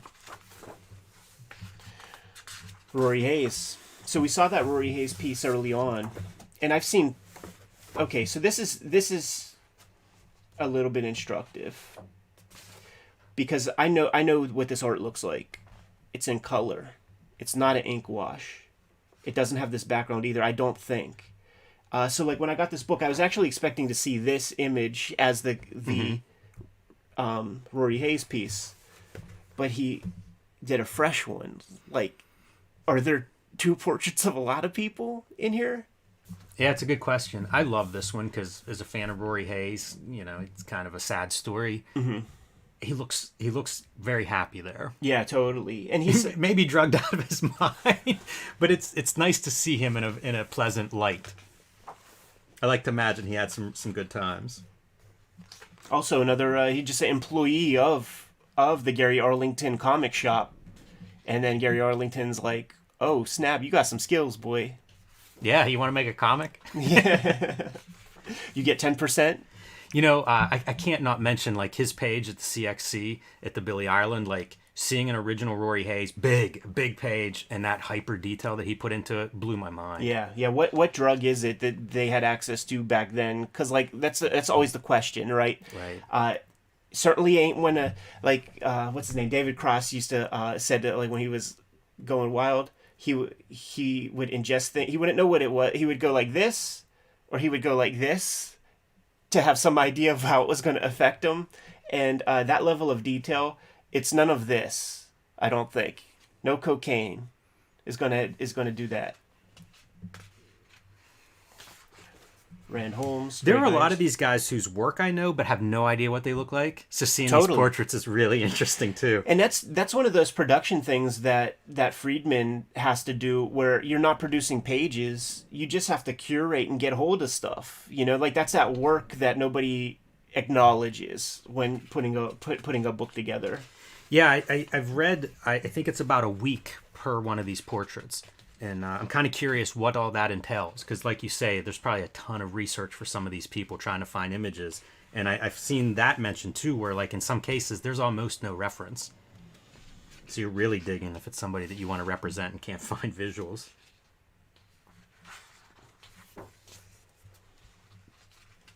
Jay Kinney. He did work in the Beats book I did with Harf. Dennis Kitchen as a young man. Sans glasses. I feel like this Aileen portrait he did has been around for a while. I certainly know the photograph well, so I might be mistaking that for that. Now this is a revelation to me, George Kukar, as cartoonist, because I know him as filmmaker only because of the inspiration he gave John Waters. Like, this would be a name that would be mentioned a lot by John Waters as being somebody who was an important filmmaker during like avant-garde New York filmmaking and shit. And he's interviewed in Divine Trash, the John Waters documentary. Had no idea that he ever did any kind of comics. But I do know that he would like cut into the film to create special effects. Yeah. So there's like certainly artistry in that. Harvey Kurtzman, it's Drew Friedman's teacher from SVA. Always got to love seeing a Harvey Kurtzman. It's another one of these, it's a chance to see these guys who have had profound impacts and to see them when they're looking good and kind of in prime form. Yeah. It's very heartwarming.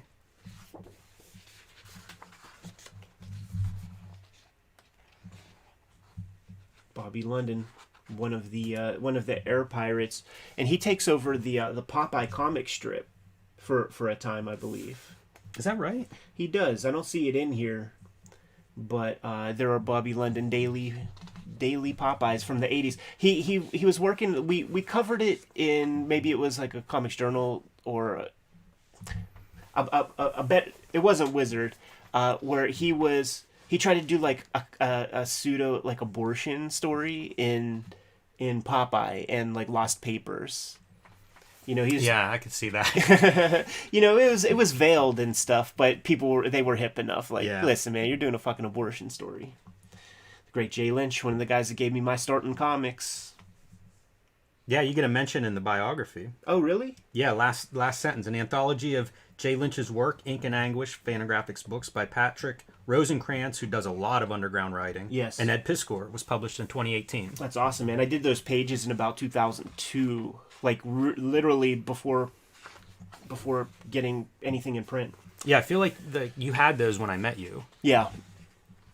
Lee Mars, we just saw her this past weekend. Tabled next to her at CXC. For sure, man. She would. I reckon I know her work from Heavy Metal, and she did these wordless comics. I gotta find this story for you because it's like futuristic hoverboard girl comic. And she would hatch with markers, which I thought was very interesting. Very busy, but super interesting to see.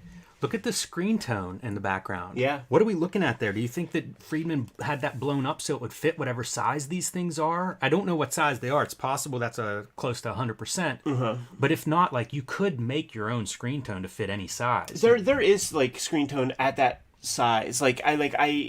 You could never really use it for gray. Like, it would just be like a design, like an ornamental thing. Kind of precisely what he's using it for here. It's very inventive, some of the backgrounds that he brings in like that. Yeah, and I don't see the cut. I don't see where he clips it.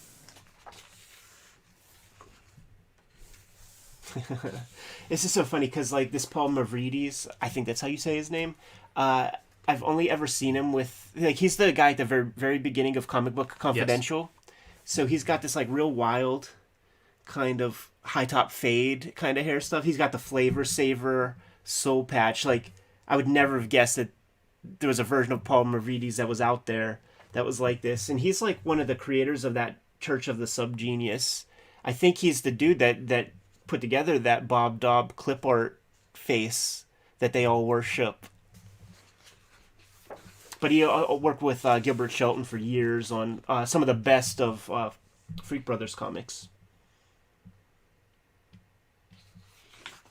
Michael McMillan is like sort of a underrated cartoonist that a lot of dudes hold in super high esteem. Really nice. I talk about, like, I love these portraits that have some of the comics art in them. That might be the nicest feature of comic art that's included. It makes for an amazing portrait. It's such a change from, like, again, not exactly photorealism, but that modeled look, and then to go down to those pages, it works so good in a single image like that. George Metzger, one of the earliest graphic novelists. We looked at some of his works and with Warren Bernard. Jim Mitchell, a name I don't know. No, but spent some time in a Mexican jail for smuggling drugs from South America through Mexico. That sounds like the hardest of time. Victor Moscoso. Love the background once again. Like, that's a pretty sharp piece, and I like how it's like Friedman has no problem having drawn elements. Mm-hmm. Like the way these shapes just are complete drawings as a background. Super cool. And it really, it speaks to Moscoso. Before Zap, he was doing the psychedelic posters. Mm-hmm. And it's an ink wash version of that. You could imagine if this was in color, it would be, orange and purple would be the colors back there.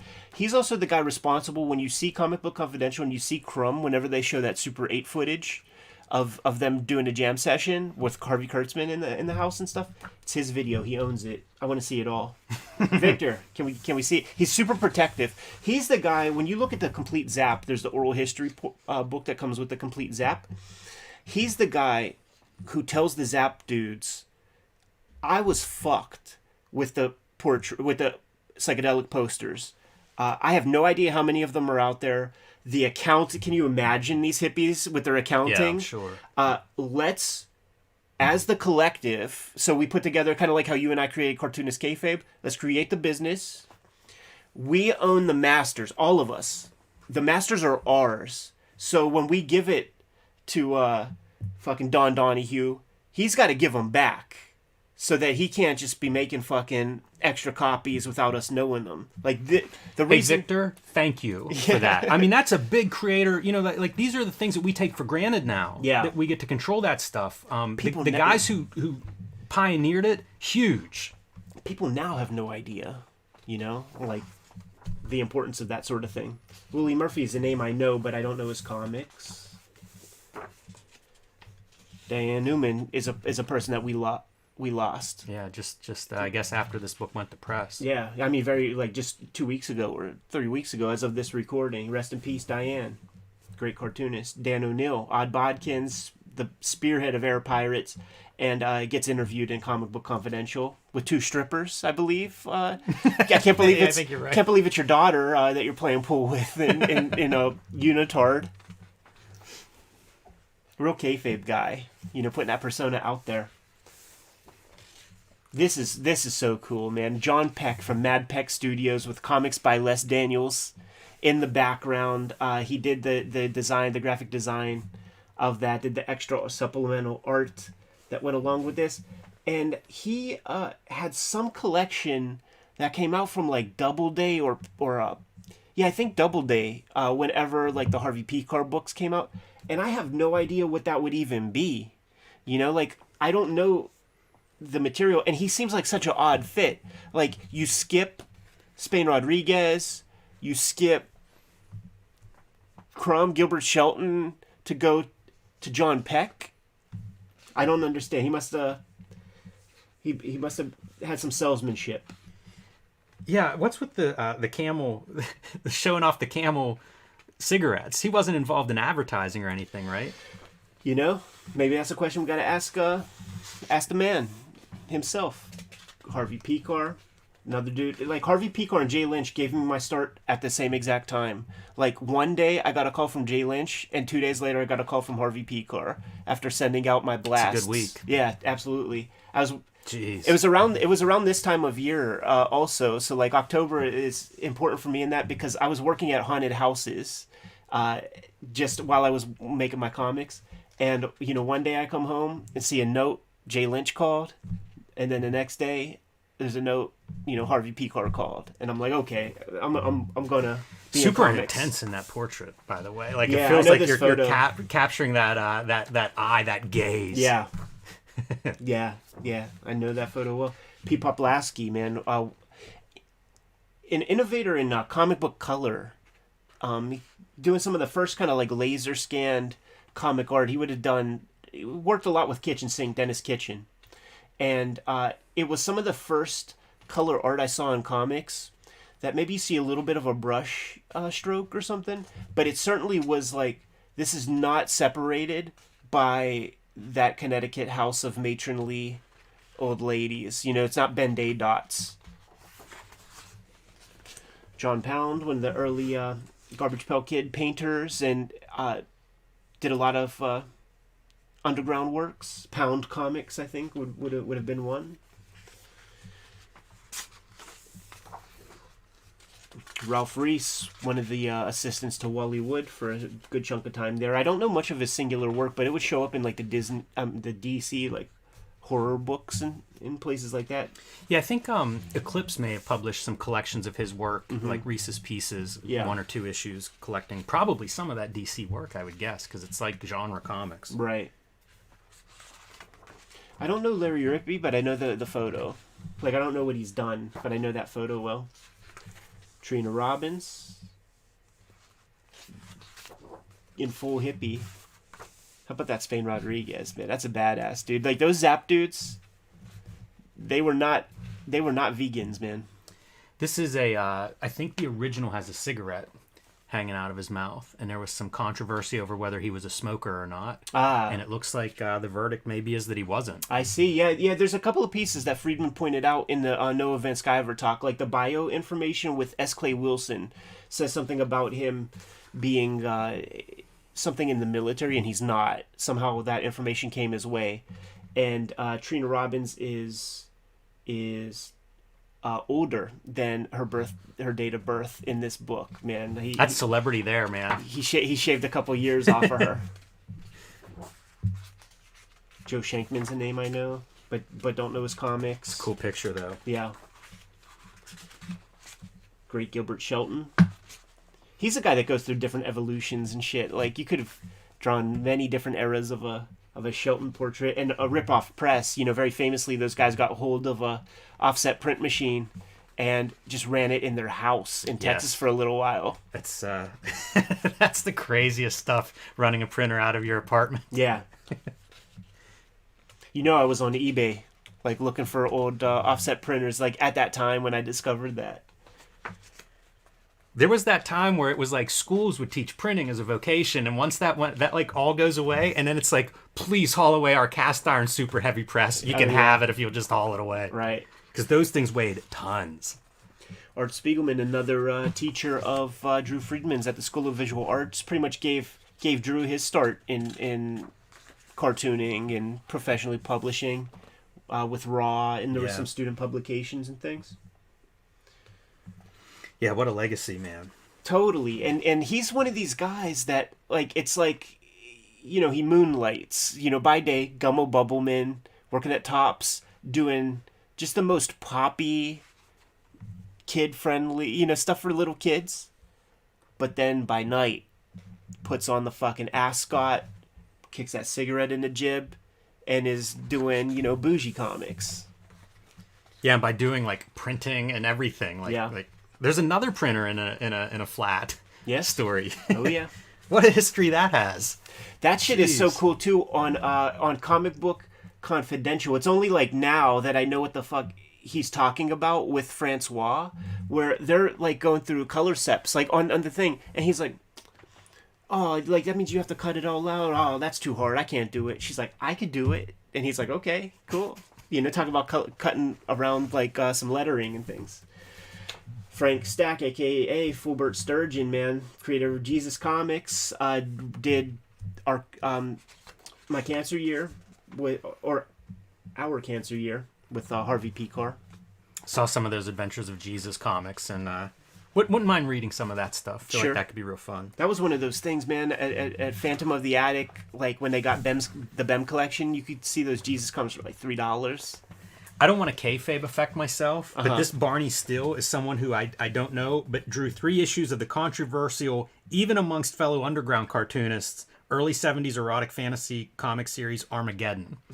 So now that's on my wish list. What are you doing that's controversial even to underground fellow cartoonists? Maybe I don't want them on my list. Did you Google it by any chance? Because we might know it.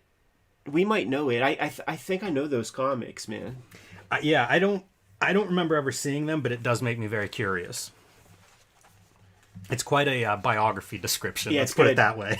Look at the great William Stout, man. We need to shoot an interview with that motherfucker sooner than later. With the pedigree that he has and the experiences he's touched. Fucking went to Antarctica and painted penguins for 6 months or something. We directed movies, worked with Mobius. Yeah. And exudes cool in that portrait. Oh, yeah. As he does, man. He's got that West Coast energy, dude. And he's the only dude nowadays, man, that can rock an ascot and not look like a punk. Trying to think if he had an ascot whenever we saw him. He absolutely did. He had his little neckerchief. Larry Todd. That's another one of those names that would come up a whole lot. Skull Comics. Oh, he's Dr. Atomic. I get it. Roaring Rick Veitch, baby. Two-Fisted Zombies. We got a video on that motherfucker, dude. Such a legendary comic. I remember picking it up at St. Mark's Comics with you when I went to my first Mocha. A comic I've been looking for my whole life up to that point, because I remember reading a Steve Bissett interview where when he got to go, he's first-gen Kubert School, so is Rick Veitch, but when he got to Dover, New Jersey, and it's like, Rick Veitch? You're Rick Veitch? I can't imagine. Like that would be every dream you had. Okay, you're gonna go to a comic store, or a comic school. You're obviously into comics, comic fan. You show up, and then Rick Veitch, the guy who made the super cool comics, sitting next to you. There were, I believe, maybe 3 people at CXE this past weekend that came up to me. They got Two-Fisted Zombies from the Monkeys Retreat, yes. Dude, and it's like, I learned about this from Kayfabe. Pretty cool. Yeah, I didn't want to out myself as leaving those copies in Monkey Retreat's box, so I'm glad somebody good found them. You still don't have it? No, I do have it. Okay, I was about to say. But sometimes I'll see comics and be like, I can't leave this here. Yeah. Like, I know somebody that would want this. Yeah, his brother Tom just passed. Yeah. Saw Legion of Charlies at Monkey's Retreat. Man. One of Tom's notable works. Yeah, with Greg Irons. Mike Vosberg. This is an interesting one because he shows up in Overground Comics. I think I might have a fucking G.I. Joe comic that he draws, like 70s I think he's done journeyman some Punisher guy. Stuff. But you do see his name in some of the Kitchen Sink brand of Underground Comics. We have a bunch of the Bill Shelley reprints from Fandom, and he would show up in Old Comics Fandom, and the place where you would see him, on his biggest stage was he would do the comic covers for Tales from the Crypt. Whenever on the HBO show, whenever the Crypt Keeper's showing you today's episode, that's shit that he drew. That's a funny portrait. It's a funny name. There's a lot of names there. See, it's like we're burying the lead when we get to the dubs, because you just want to see what S. Clay Wilson looks like. Larry Wells, he's a guy I met at the Phoenix Comic-Con. When you travel cross country, there's regional cartoonists that don't really like leave their spot, or you just don't see them on the East. And he's Cherry Pop-Tart Cat, and I asked him, man, what'd you think about what Crumb was saying in the movie? Because like at the end when Crumb is moving to France and he's packing everything up and he's on the phone, and it's some animation guy trying to make a Mr. Natural movie, trying to pitch him on it, and he's like, listen, it's an abomination. The Cherry Pop-Tart thing sucks. Larry Wells is an idiot. I'm not interested. He says all those things, man. And, we talked about that a little bit. No hard feelings. Gary Whitney's a name that I remember seeing. Oh, he worked with Jay Lynch. Phoebe and the Pigeon People. The place where we would have seen his name is in Blab, in the early kitchen sink issues when they would do a lot of the Phoebe and the Pigeon People collections. Because, I think Monty Beauchamp is a Chicago cat. Yeah, that's right. Jay Lynch, Chicago cat. And some of that stuff probably appeared in Chicago papers. The dapper Robert Williams, man. The Jimmy Stewart of comic books. He's another one of these guys that just kind of looks out of place in this collection. Handsome Doesn't dude. look like a maverick or a lunatic there. Right. Well, it's when you get him talking. Sure. It's when you get him it's talking. when you see his artwork. And man, there is a great documentary. I think Rhino Records put it out. You could find it on YouTube. Hour and a half long. Follows him around building fucking hot rods. Riding Schwinn Stingrays, falling on Schwinn Stingrays as, kind of a senior kind of guy. Bad motherfucker. Super cool cat. Skip Williamson. Had no idea his name was Mervyn. Became art director for Playboy for a hot minute.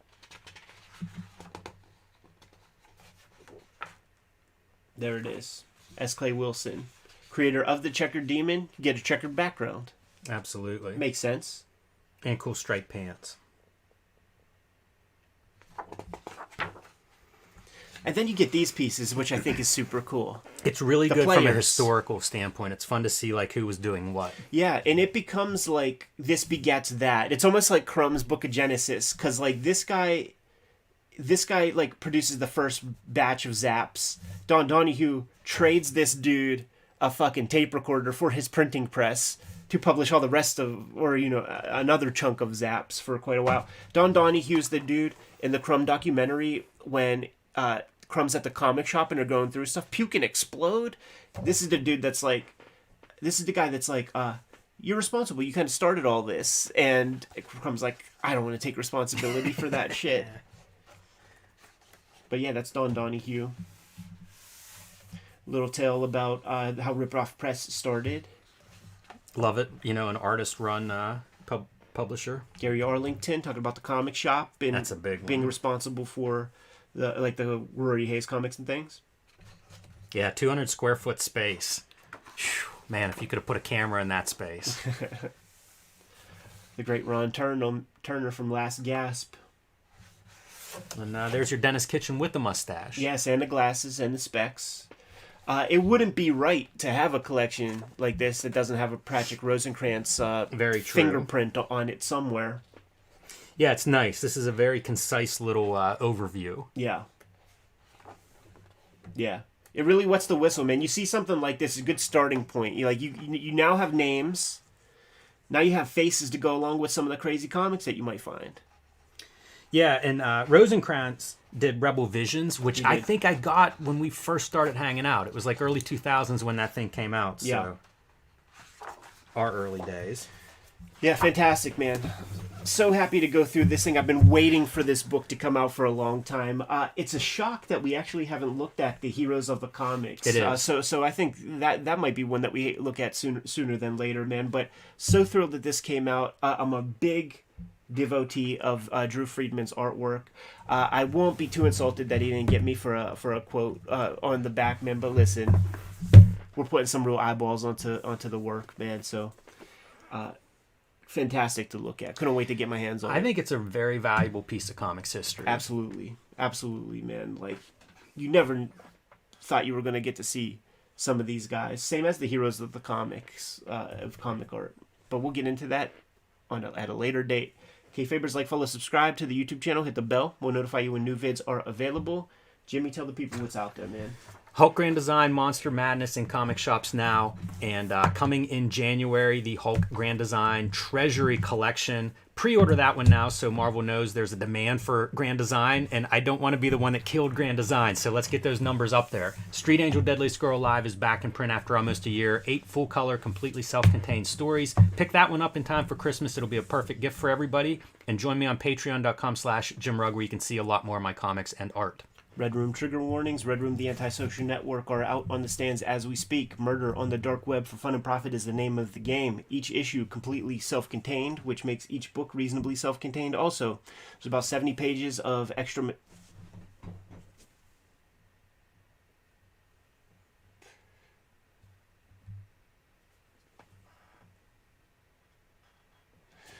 There's about 70 pages of extra material in each of these books that you're not going to be able to get anywhere else. It looks good on the bookshelf, and I'm serializing new Red Room comics before they hit paper on my Patreon. Patreon.com/EdPiskor. $3 for the archive there. Has all of the material from both of these books, plus new stuff before it hits the comic shops. More than 300 pages worth of stuff for $3.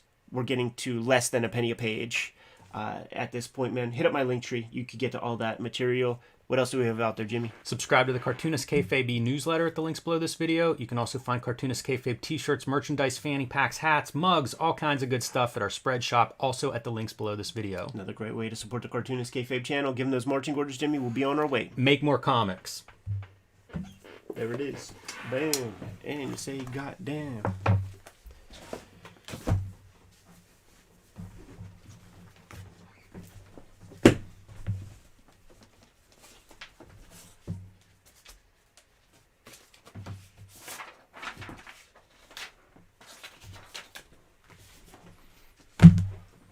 Run that with the color back. Yeah.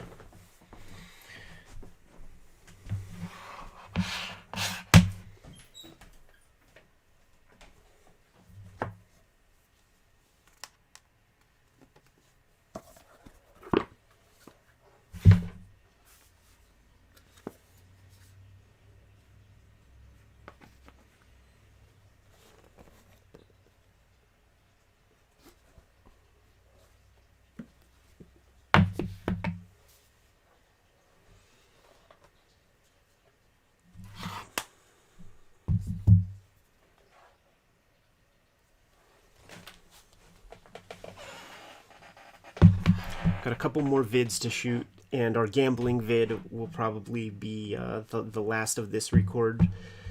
We still have... There's a video we're going to shoot that we're not going to stream. It's a shoot interview. We need the webcam to do that. But I'm going to get back to doing some shoots. Got a couple good guys lined up the next couple of weeks.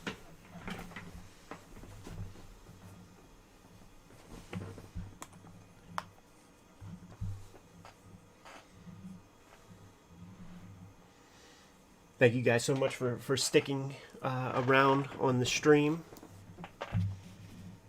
Sort of excited to see how the stream works. You know what else is kind of cool? Just looking at the stream right here, Jimmy, is that the video quality is better too. So it makes me wonder if just the inefficiency of those mics, if all the noise is too much data pushing through. I think this is your water.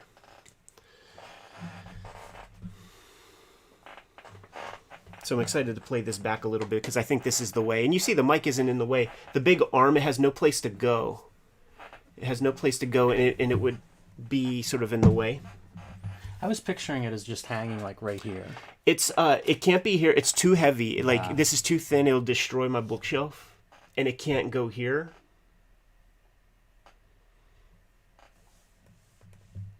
Because we would have to move the thing all this stuff back. I suppose we could somehow. I don't know. Well, it doesn't matter. This does work. I was picturing this mic is further away, and that's a good spot for it. Yeah.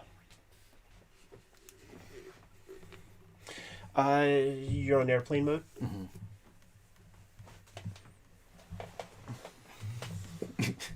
It's such a weird... This is a strange one. It should be sellable. It should be a big video.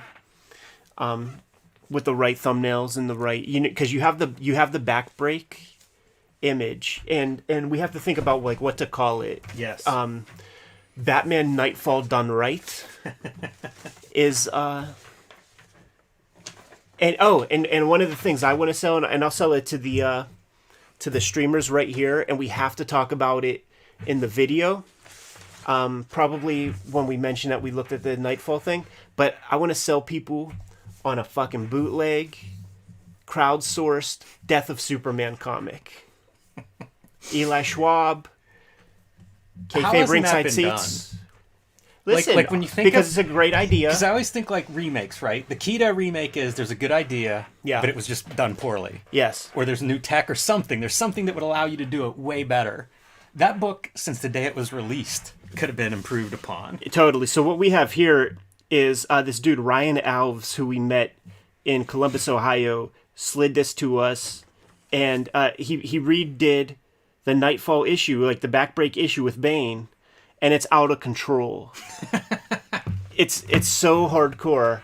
The cover doesn't do it justice. Well, I guess we could talk about that, but like, we need a fresh Death of Superman, and we need to sell that, because when we talk about it, it materializes in a year, and that'll be a video, So like, that's one that somebody could get a following with. Like if you redid that and put it online, this dude's going to get a following.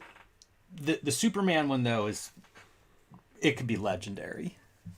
The ceiling for what that could be is almost limitless. I feel the same for this. I feel like I'm ready to do the Superman. You've talked me into it. Go ahead and hit it whenever you're ready. Yes, sir.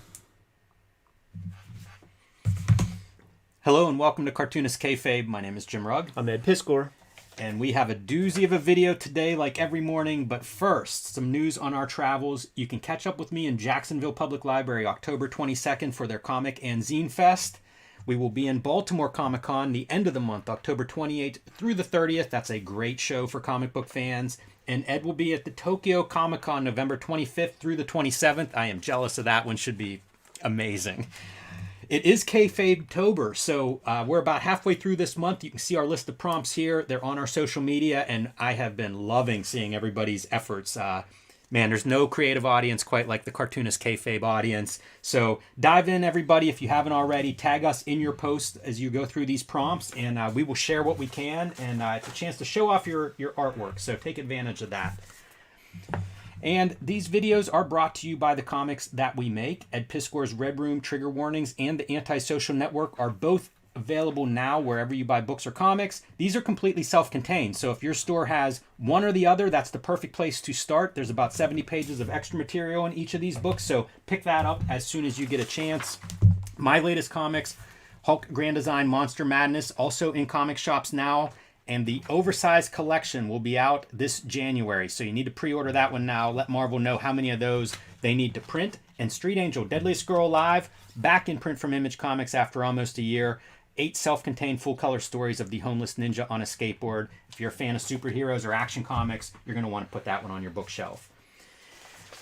But today's video is revisiting Batman Nightfall, Breaking of the Batman, the iconic issue where Batman's back is broken. Doesn't quite live up to the original cover, so Ryan Alves decided he was going to rectify that, redo this story in his style, and make it a little bit more visceral. Steeped far much more toward the Kelly Jones than the Jim Aparo, and he has a whole editorial here where he talks about kind of being nonplussed, like the wool got pulled over his eyes as a kid, buying that issue, thinking that it was all going to be this. Yes. In the comic, and then even when you see the back break, it's kind of impotent and just like functional, like this is, the character on your underoos, so you can't break him that much. That looks like a massage. I've had that done, and I paid money to have that executed. So Alves is like, he actually gained far more respect for Aparo, like while using some of his compositions in the construction of the bootleg comic. But we did an episode on this. We could include a link of that in the description. Kind of nonplussed. We went through it. It lacked a lot of impact. It was, a cartoonist who is largely associated with the brand for keeping it corporate and kind of on the level. These are PG comics at this stage, almost G. Yes. So, we want more than that whenever Batman's back is snapped in half. Yeah. We want a hard R, NC-17 kind of fight, and that's where Ryan comes in. Yeah, so I'm not saying that Kayfabe is the full impetus for this to be made, even though he came up to us and was like, dudes, I didn't like the Nightfall issue either. Boom. Here's this. Take a look at the back cover. Keep hold of this one in case there's anything we need to pull out or compare. Yeah, there is composition stuff. Isn't that great? I saw him walking around. Like, I saw him with this, but I just saw this part while he was walking, and I was like, what the fuck is that? And he came right up and hooked it up. That was cool. But I want to put it out to the audience right now. We did an issue on the death of Superman, and that is probably one of my favorite Kayfabe videos, just the back and forth. The rapport is real good, and there's a lot to kind of snap on.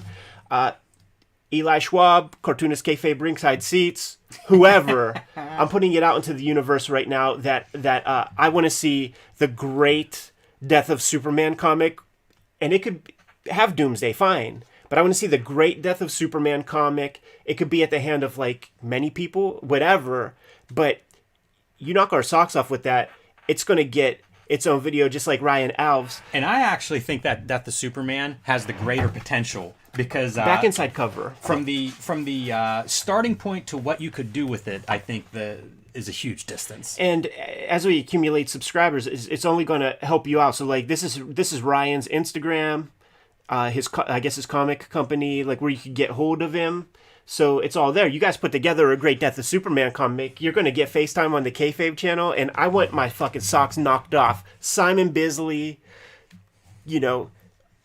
Kelly Jones, like let me see that Death of Superman comic. It could be as thick as a Wizard zine. Yeah, let's use some decompressed manga story like pacing. But we put this shit out into the universe, Jimmy. I've been wanting to try to sell people on that because what will happen is in a year, it's just going to show up in the Kayfabe PO box. We're going to be thrilled. Yeah, this is the secret. Right? Yeah. I love his rogues gallery. The Penguin's great. The Two-Face is great. Yes. It's fun drawing, and it is like uncomfortable kind of drawing. Yeah. Yeah, for sure.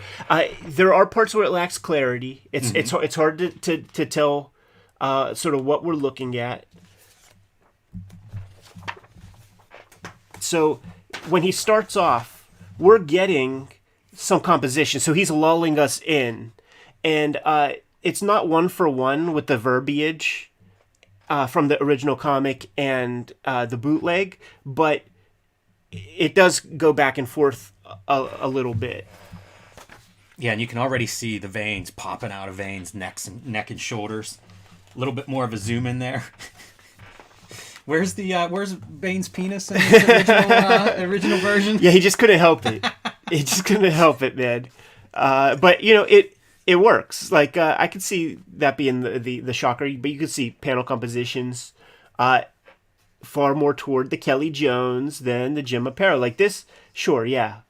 You run into a guy that's built like that, but what happens if you run into a guy that's built like that? And he's got that cocked up neck. Oh yeah. Like a Bobo from Double Dragon. This is what you want in this showdown because this is gonna be a squash match. Fully juiced. And this comic is a squash match. Like there's no offense on Batman's part. It's a map. It's a topographic map of the Himalayas on this dude's traps and shoulders. Yeah, it's a great Bane, and you know what? It's a good Bruce Wayne. Yeah, too. He's already jacked a little bit. Yep. From just like dealing with the Rogues Gallery and all that. And also, by the way, Alves does a good job at just kind of like bringing you up to speed, so you don't need those like 24 other comics. The 22 other parts of the story. Yeah, I agree with you. He also does good with these impact shots, and there'll be some better ones than this, but it feels like Batman's momentum is just gone. It's completely reversed with that punch. And you see him like using the compositions, but like fully doing his own thing with it. But when you start really jacking up Batman, it becomes indecipherable, like in the best way. Like he's just a pulp. Scrotum shot. Yeah, the undercarriage. That's right. That's the I spit on your grave kind of angle. The Lex Luger backbreaker here, warming him up. Yeah. just it's the speed lines that really sell so much of the impact, and Alves is so good at that. Like he at all the right times and places. That and also the blood spraying out of just the busted up face. It adds the kineticism. Go one direction, go the other direction. It adds the movement. This is my move though, man. That punch in the face is so great, and you see the aftermath, and he looks bad. It does. It looks real bad. It looks like it looks like he Googled some shit that I don't ever want to Google. You see that Batman in Dark Knight Strikes Back or Dark Knight Strikes Again or whatever. Like there's a Frank Miller Batman that is jacked, the horns down, the mask is, but that face is a pulp. It really is. It looks like hamburger. And I love this impotent punch whenever Batman punches him in the gut and nothing happens. Yeah. And, we're going Eisenstein, right? Yeah. We're going Potemkin with the busted bat signal. I like the little bits of cartooning, too. I'm always a sucker for the very flat cityscape background. I feel like that goes back to the 30s. And it's just over. It was over before we even start. The impotent punch is in the... that just looks like he's about to... He looks like he's in love. Yeah, it's not going well. He's like, that would be the sound effect.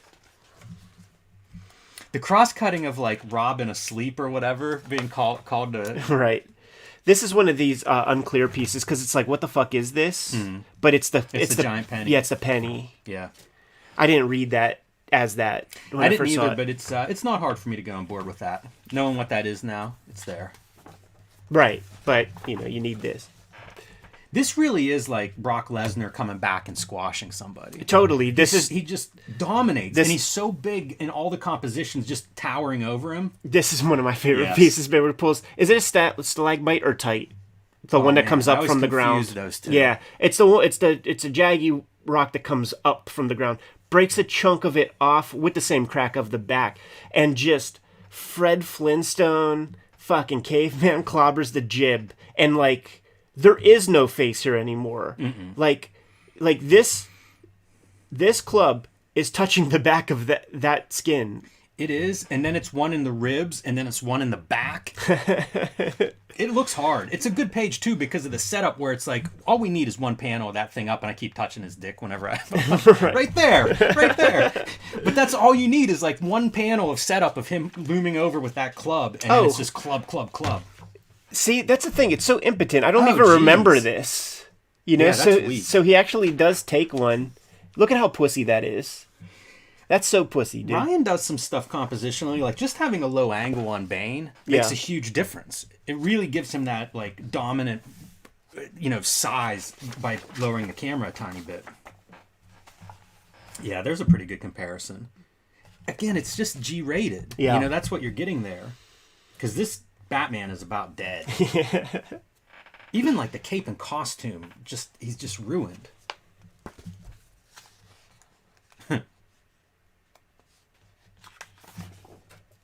Calling out for Robin whenever he's down. It is funny how like in some ways how close to the original comic it is. Oh yeah. Like it's all there. It's just not quite delivered in this fashion.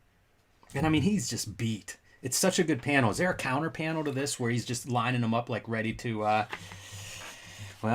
yeah, ready to get to the end? Yeah, it's hard for me to explain, but I mean, doesn't this feel much more impactful than this? Yeah. I think the black and white really helps too, because it's so grisly. His face is so chewed up, and you may be right. The black and white might make a big difference. If you were going to color that, you'd have to have reds and all kinds of coloring that really that flat color doesn't have. Yeah, don't go too far, because like we should compare each of these pages, 3-panel gimmicks, and this is Kelly Jones Bane catching a swiper. You see the hamburger face. The difference in faces here is so dramatic. Yeah, you gotta impotent the horns. Like, that's so key. Even the neck looks like it's broken. Yeah. Like he's spinning that head around Exorcist style. So don't flip yet. Don't flip yet. Still unclear to me why Bane is naked. Yeah, Ryan just couldn't help himself. It's so disturbing. Yeah, like just that extra piece is definitely like... This feels like the Marvel, How to Draw Comics the Marvel way, where they're like, this is the story, this is the boring and one. then this is the Marvel version, and it's like legs are just wider, your camera's a little more skewed. Yeah, totally. Like, that's a power pose. It even has almost like a spotlight. It's like the spotlight's in the wrong place on it, right? It does. The same elements. It's so stupid. You know, like a pietà of Batman in his arms. Before the moment that we have been waiting for all video, damn, dude. It looks like he's broken him in two. We need Jim Ross on the call here. Yeah, separated the trunk from the bottom half. This is liquid. This is just... There's no solid matter where this knee is. Bones are up here. Bones are back here. But there's nothing there. No, contortionists don't bend that way.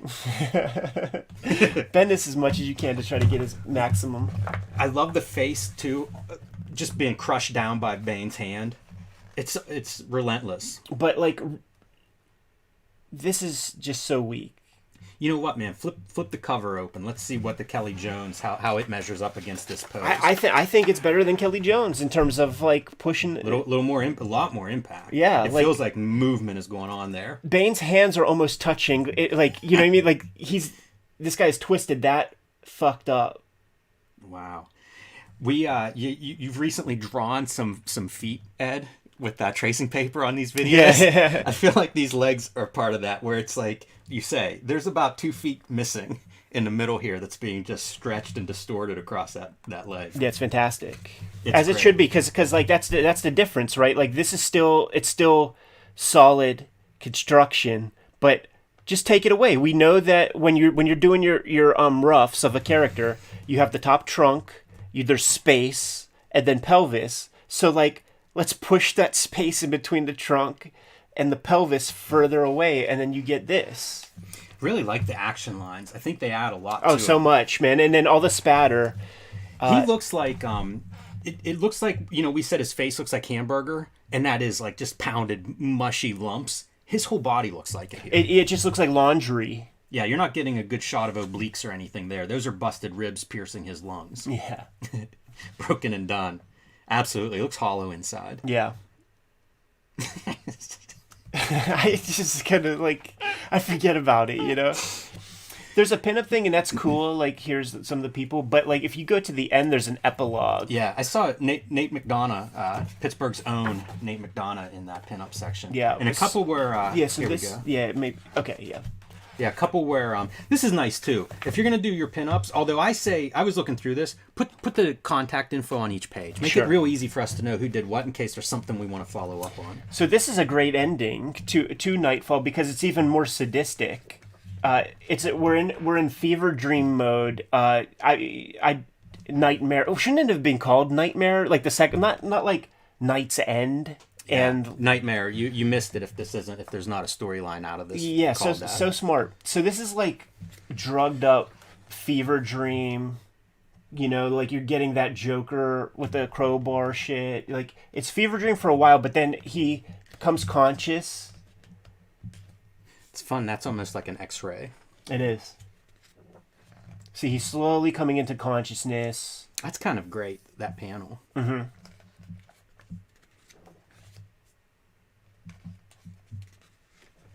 And then it's like that Sin City shit with Hardigan where like we want to fix your ticker so that we can fuck your life up. Like you don't get to die. Yes. We're going to fix you up and you're going to witness the death of your fair city. All the work that you've done your whole career, we're going to hook you up and you're going to get to watch. Did this didn't really happen in this storyline? I don't think so. This is a great touch. It's fantastic. It's so perfect too because it's like it's that thing where like the villains could get away. Like Bane could have been world free of Batman if he doesn't do that. This is such a good It's even darker story. And he's also selling Bane as like Santo or the Blue Demon. Yes. Like just putting the suit on him as you would see in those movies. And the writing is very good. You know, like Wayne Manor burns down. All the guys from Arkham are still missing, but so is Alfred Pennyworth and Bruce Wayne. The mansion is burned down, and this is him. Like the writing is very sound. You know, it flows really well, and but you will see your city fall. What's he say here? And you will hate me for every moment. He rests his coffee cup.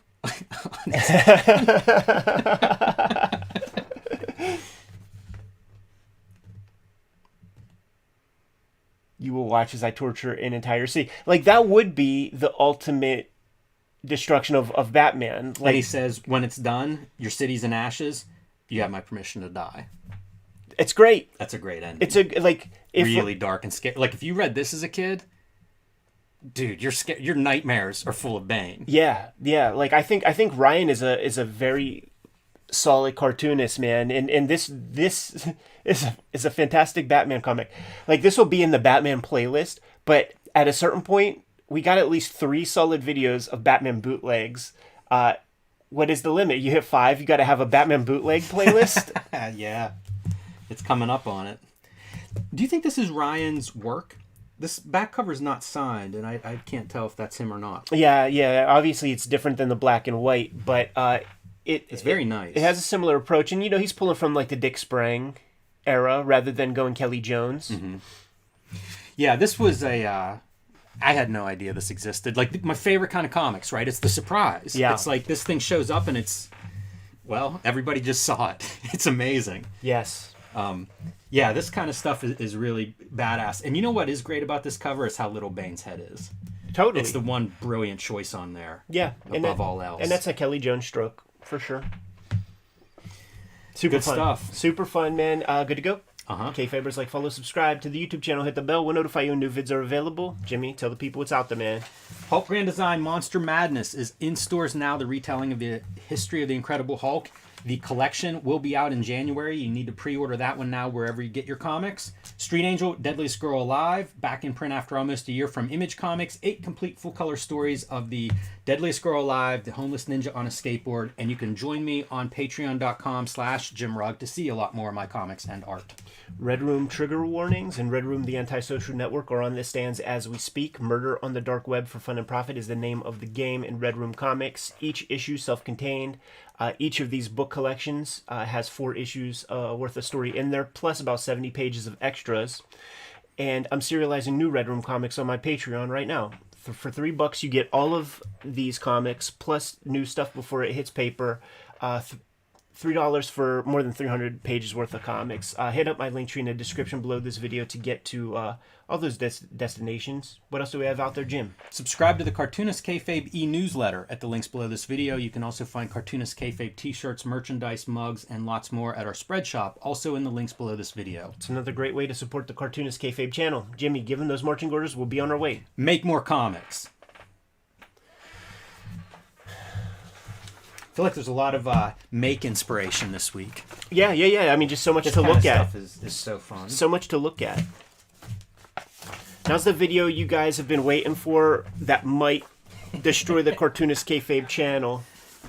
This is a tough one. Yeah, I think maybe just white background, maybe get this out of here. And we have half hour, 45 minutes would be pushing it for our next setup because it would be good to get a little bite. But I think we could get it. The trick is almost everything that we have here is episode worthy. So you don't go through the Russ Heath so much. Give it a cursory glance. Yeah. Same with the Williamson. Yeah,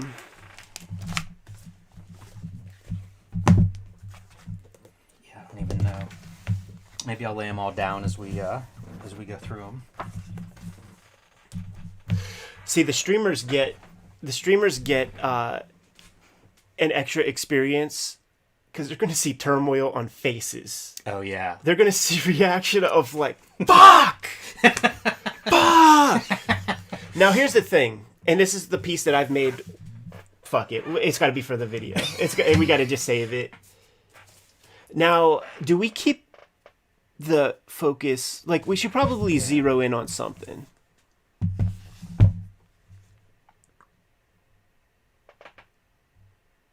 Okay. Scott Strong.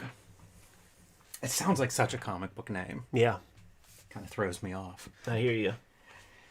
I'm ready, man. This is Wait, stressful. do we have a coin, a flipper? In my hands. Oh, perfect. All right. You're flip. I always flip and you always guess I'll it. flip. And you always win. That looks so dark. If that's too dark, is it? Yeah, it just looks...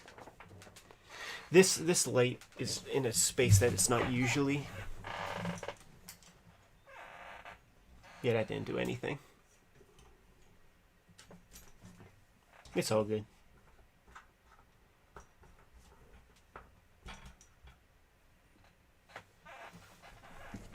We hit the... One of those is exposure, right? It is, but whenever you manually do it, it's always too much one way or the other. Like, using the auto is our best bet. Yeah, I was going to say, just unlock it and relock it with that light there. Yeah.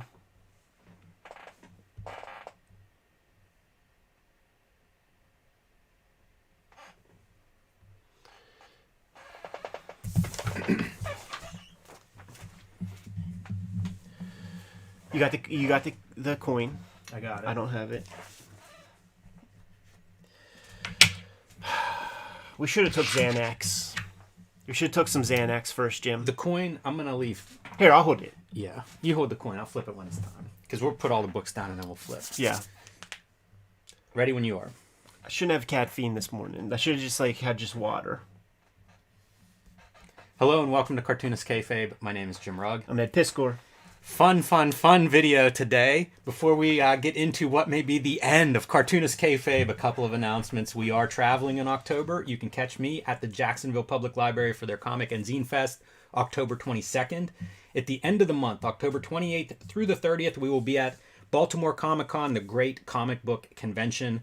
And Ed will be in Tokyo Comic-Con with Jeff Darrow set up November 25th through the 27th. So catch us on the road, man, whatever's closest to you. It is Kfabetober, and we are about halfway through the month. These are our drawing prompts. You can find them on our social media, and you can find a lot of the talented cartoonist Kayfabe faithful out there that have been contributing to these things. If you are one of those creatives, please tag us on Instagram or Twitter so that we can share some of these and so that everybody can find your great artwork out there. I have been loving watching everybody's drawings come in this month. Cartoonist Kayfabe is brought to you by the comics that we make. My latest comics, Hulk, Grand Design, Monster Madness, are in shops now. The collection, the oversized Treasury Edition collection, will be in stores early January 2023. You need to pre-order that now wherever you buy your comics and books. You can also pick up Street Angel, Deadliest Girl Alive. It's back in print from Image Comics after almost a year away from the shelves. So grab that one in time for Christmas. It'll be the perfect gift for any superhero fans or action comic fans in your life. Ed Piscor's Red Room, The Antisocial Network, and Trigger Warnings are both available now wherever you buy books or comics. These are completely self-contained and can be read in any order. So if your comic shop only has one or the other of these books, that's the perfect place to start. Pick that up the next time you hit your comic shop or order a copy online. So we've got a big one on our hands here today, Ed. It's the most stressful video we've ever shot. I'm a little bit nervous for this one. Yeah. One of the longtime Cartoonist Kayfabe fans approached us this week in Columbus and delivered some brilliant books. And now, unfortunately, it's one copy of each. What are we going to do? Yeah, man. When we were promoting our travels, that we were going to be going to Columbus, and he is responsible for several videos from Cartoonist Kayfabe. The Gorblimey, what the fuck happened to Barry Windsor Smith? He sent us all that material, all those Barry Windsor Smith Gorblimey prints. We did Chandler ourselves with our own small copies. We talked about damn, it would be nice to have the big one. Copies show up in triplicate. You get a big Chandler, I get a big Chandler, Tom gets a big Chandler, and we were with people like Chris Pitzer, and Eric Reynolds who said they never saw a big Chandler. Yes, and this dude had at least 4. He's got yes. Chandler. He isn't giving us his own shit. We were hoping to meet him, and we were joking let's go to his studio. Let's see what kind of stuff he has. And thankfully, and of course, dude showed up with a heavy bag on his shoulders, and he was very relieved to release that weight off of his shoulders. But I think we're going to look at thousands of dollars worth of comics here. Yeah, this is there's a series of these books. There are 4 of them. We've looked at Steve Ditko and Wally Wood. This is from a Spanish art gallery, I believe, and they do the greatest reproductions of original art. Beautiful books. This is one on Russ Heath. The 4th one is John Buscema. These things go out of print and cost a lot of money in the aftermarket. Hard to get on your shelf if you miss them the first time around. Al Williamson, oversized Al Williamson, same kind of deal, reproducing. Look at that. It's an artist edition. Just beautiful. So a lot of this stuff we're not going to go too in depth today because it's all episodes. That's exactly right. And man, Scott has great taste. Brought us underground. You can see the variety of material that he has collected and assembled. Rory Hayes, we've done a video on, one of my favorite of cartoonists. Stop, Yeah. So to see Boogeyman comics, yeah, and legendary. These are anthologies, but this is all Rory. Yeah. The first one is all him. Absolutely amazing. Several comics journals. We've been talking about covering more comics journals, and look at what we've got here, man. It's all key guys, right? A Wally Wood retrospective, a Jack Kamen interview. Barry Windsor Smith. How about one of the great revelations at dinner Yes. with James Sturm at CXC when he revealed, like, he was sort of moving in some circles where, like, the Kamens own a town, basically, like, thanks to Dean Kamen's inventions and shit. Met Jack Kamen and was it a cousin? I think it was his spouse. His wife? Maybe it was a cousin. A relative of Jack Kamen, though. Yes. And was it Gloria? I don't remember I'm the drop name. her first name. But the revelation, the big story, World War II, there are a lot of dudes overseas fighting in the war, and a lot of women filling gaps back home on the workforce. And that included drawing some comics. And Kamen's cousin, man, we're butchering this story. She drew some Batmans, under pseudonyms, I suppose. Well, under Bob Kane. Like, that was the only name. Everybody. And I'd never heard that before. That's fascinating to me. I wonder what other comics were drawn by women during World War II. And if there's a body of work out there, scholars, get on it. I would love to know more. Warren Bernard, man. Yes. That's the next book to pursue. Absolutely. Mignola interview. How about that one, man? Frazetta interview. I didn't even know this issue existed. Me neither, man. Like, what's the number on this one? Because we might be able to have that digitally. So, like, that would be something to uncover sooner than later. Early-ish. Yeah, Jack Kirby going creator-owned. Will Eisner issue. And a comic book artist flashback to 1970s Marvel Mania. Yeah. With a pretty cool Paul Galassi there on the cover. Yeah. And this magazine has a very recent Crumb interview. Like, he sent it just like, oh, you might want to read this. So, like, that just, that's some other shit. We could figure that out later. And what do we know about these? The Double Life of Private Strong, Archie Adventure Comics, and the Fly Archie Adventure series. So Silver Age, superheroes. It's Kirby. And, Simon? I know Simon takes over, and that looks like Simon Kirby, but it's like, 58, 59. 10-cent fucking Kirby shits, man. Amazing. It is. They're in better shape than half of my collection from the last few years, my 90s collection. Yeah, for sure. So this is where the stress comes, because there's one copy of each. Yeah, I feel like Scott is creating drama. Right. He's sitting at home right now just kind of with an evil grin on his face. And judging by the views of clicks on this video, so are a lot of other people. Ah, man. Well, hopefully we're going to get through this. We're going to do this like gentlemen. We do have a coin here. Yeah. I'm going to flip it, Ed. You call this one in midair, and you'll decide who gets the first pick. Are you ready? Yes. Heads. Heads it is. Give me that Boogeyman one, or else I will never hear the end of it. I will never hear the end jealous, of it. But there was no way we're going to get all these goods, and I'm going to have to go with this beautiful Russ Heath collection. But don't worry, Kfabers, you will see most of this stuff in future videos. Yeah, I'll grab this first fly. We're doing all of this for you guys. Ed, this is so hard. This feels like a Sophie's Choice. How do you even see numbers on these things? I know this cover. Gotcha. I guess I'll take a Double Life of Private Strong. So I'll take another Private Strong. And I'll take a Fly. That's a good one. That was like we divvied up those Archie Adventure comics. Yeah. I'll grab this Williamson. Yeah, that's a sweet piece. Right. I guess I'm going to go for a Boogeyman number 2. I'll grab 3. Now we're going to get into some of the splitting nits here. I think I'm going to do the Comics Journal with the Frazetta. I don't remember seeing this one, so some cool stuff in there from the looks of the cover. And I'll grab this Barry Windsor Smith one. I'm looking forward to digging into some of the Barry Windsor Smith 90s interviews. I'm going to go with Wally Wood, his life and art, hopefully an overview of his career with maybe some interview in there. I'll grab this one, though I might have it. I just don't know. Yeah, some of these things I have seen from looking at digital files or looking through back issues, and it can be tough to decide. You know what would be great with this issue? I think I have this. I may have had a subscription at this time, but any of these year in reviews were my favorite issues of the comics journals around this time. I'm gonna grab Will Eisner in his own words. Okay. And I'll grab this. If you have it, then I have it. Oh man.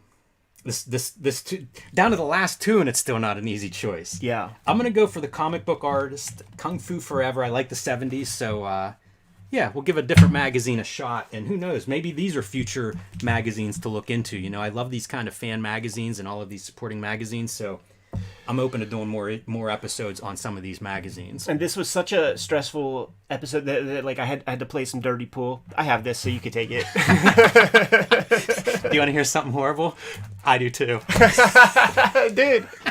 See? This is like the early splinters are showing there. Then I'll just keep this because this is better condition than the one I have. Sounds good. The one I have has a little wetness. We should cover this issue though as like a sign since we both have it. It's a great issue. I bought this one off the newsstand, probably one of my not newsstand, but comic book shop. Probably one of my first comics journals, maybe my first comics journal. I didn't sleep very well last night because it was so important to get that first Boogeyman. Leave that up for a second. So there's it would have been more like people would have had to like take their headphones off. Just because I would never hear the end of it. I had to I wanted to keep this up because Diamond buys Capital, complete news coverage, Marvel buys distributor. These are those 90s, like that 90s collapse that we cover so much in Wizard magazine. This is your comics journal coverage of these major events. And, you know, you can see Diamond buying Capital is a huge one because that's pretty much, I think, signals the end of like the all the distributor collapsing. You know, Capital was the number 2 distributor. So when Diamond buys them, it's kind of over. There's one game in town. But Marvel buys distributor.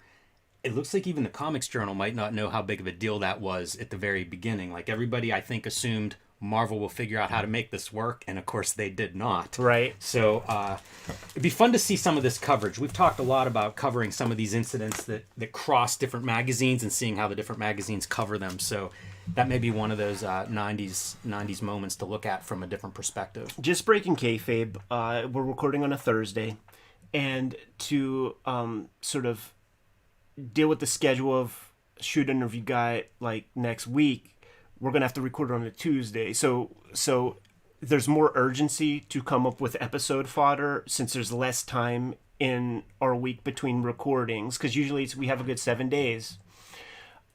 I feel like the comics that we just looked at are a pretty good starting place to figure out what our episodes will be in this forthcoming week, man. Yeah, there's quite a few episodes in this pile. The stress is over. Fairly quick episode. Yeah, I'm pretty happy with how that shook out, to be honest. I was also anticipating this and trying to figure it out.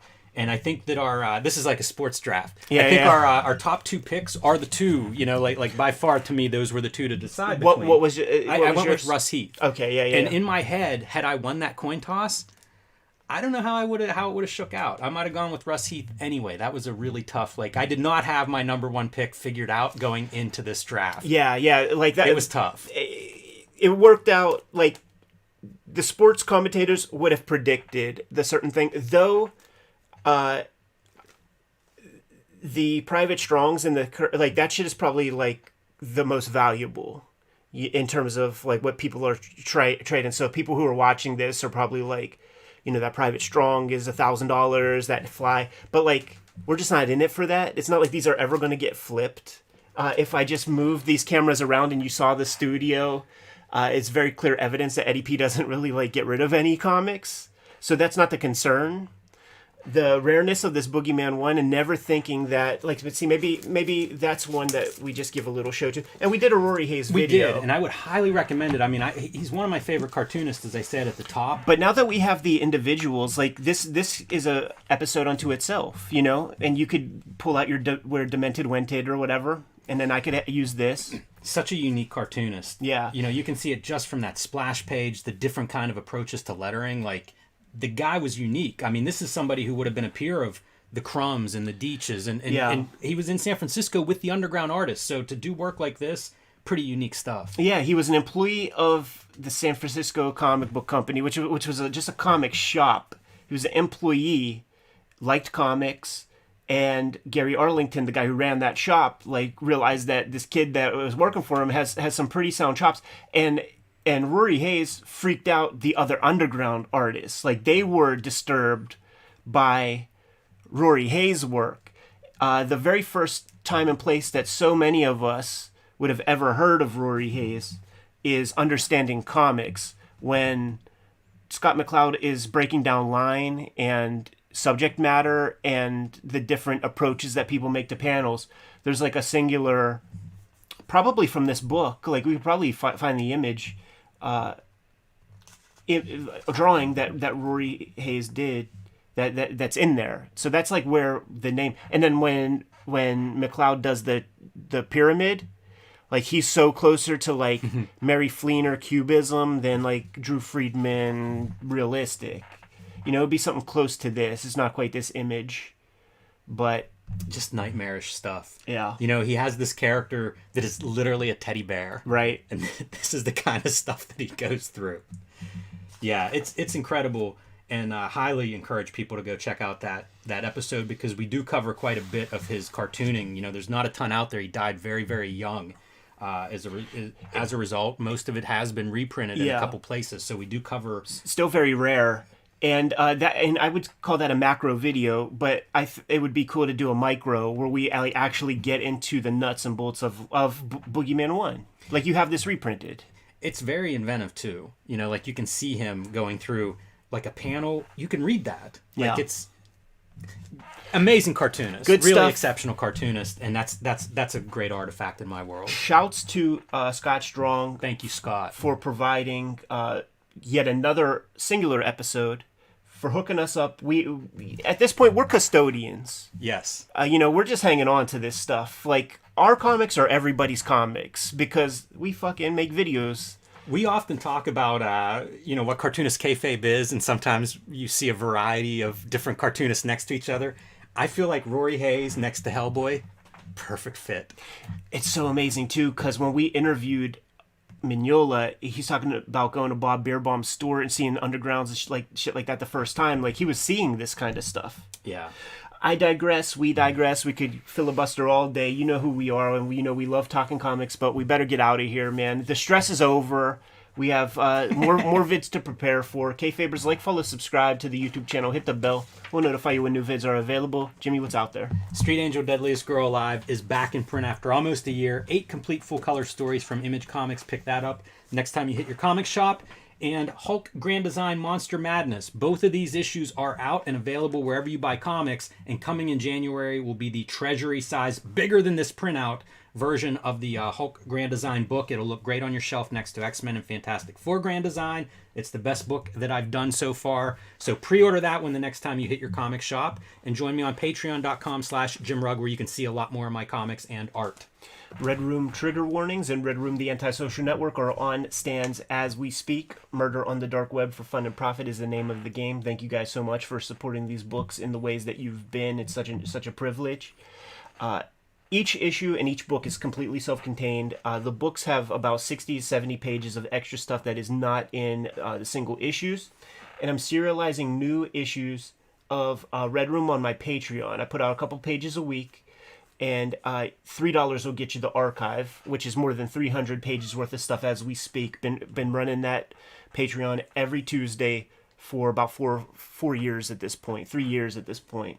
Hit up my link tree in the description below and you could get to these destinations to scoop up the comics. Jimmy, what else do we have out there, man? Subscribe to the Cartoonist Kayfabe newsletter at the links below this video. You can also find Cartoonist Kayfabe t-shirts, merchandise, hats, mugs, all kinds of good stuff at our spread shop, also at the links below this video. It's another great way to support the Cartoonist Kayfabe channel. Given those marching orders, we'll be on our way. Read more comics.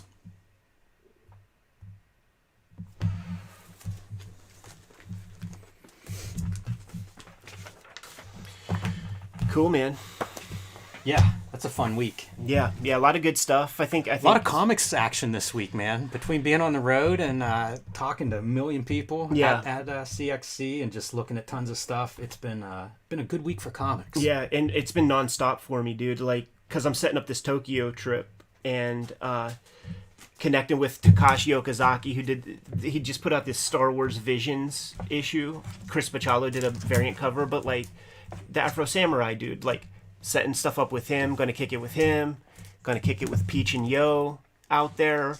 Jeff Darrow's going back home, so he's putting together his trip, and I'm collecting his portraits and his bio for Tokyo Comic Con to give to the translator. Like, it's been nonstop. You know, Brian Moss, a guy that we shot the Outlaw Jesus video with, he's going out for 3 weeks to Japan with me. Like, we set that up in Columbus. Like, I put the He'd be a fun guy to dig with. I put the bug into his ear, and he's like, you know, I've been needing a vacation. Been needing a split. And I'm like, ain't no vacation. There's no vacation out there. Like, we got business. You know, I'm bringing some equipment. Hope to shoot some episodes. You know, the only bummer is that it's very hard to find a place to chill, because it's like such churn and burn at every restaurant, small amount of seating and stuff. And unlike America, the way the hotels work, it's a per head basis. It's not per room. Like, so like, you know, old school, how you would fit 15 dudes in a hotel room. They don't play that shit out there, man. You're paying per person. So we can't even get together in our hotel room to like make a video. So we got to figure something else out.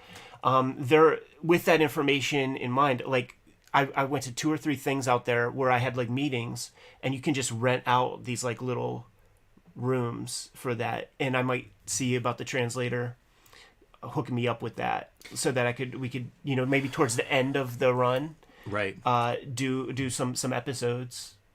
But it'll probably have that hollow sound too, like at his studio.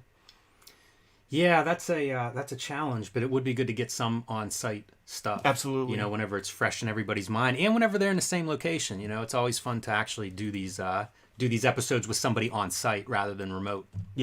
Yeah, for sure. Although that is an option too. You know, once you get back, pick up the pieces of whatever you weren't able to record there. That's it. You know, in terms of reconnecting with people and comparing notes and things. That's it. But Kfabers, me and Jimmy have a half hour before we shoot this shoot interview that we have planned. Yeah, tune in Sunday to see who our special guest is. Yes, and got a couple good ones coming up in the next couple weeks, Ed. Gonna go out with a bang before you head to Japan. Yeah, fantastic, man. And I'd like to get a little bit of salmon in the belly, a little bit of lunch or something beforehand. So let's go do that. I'm gonna kill the stream, but thank you guys as always, so much. everybody. Thanks for watching and tuning in, and keep spreading the Cartoonist Kayfabe good word.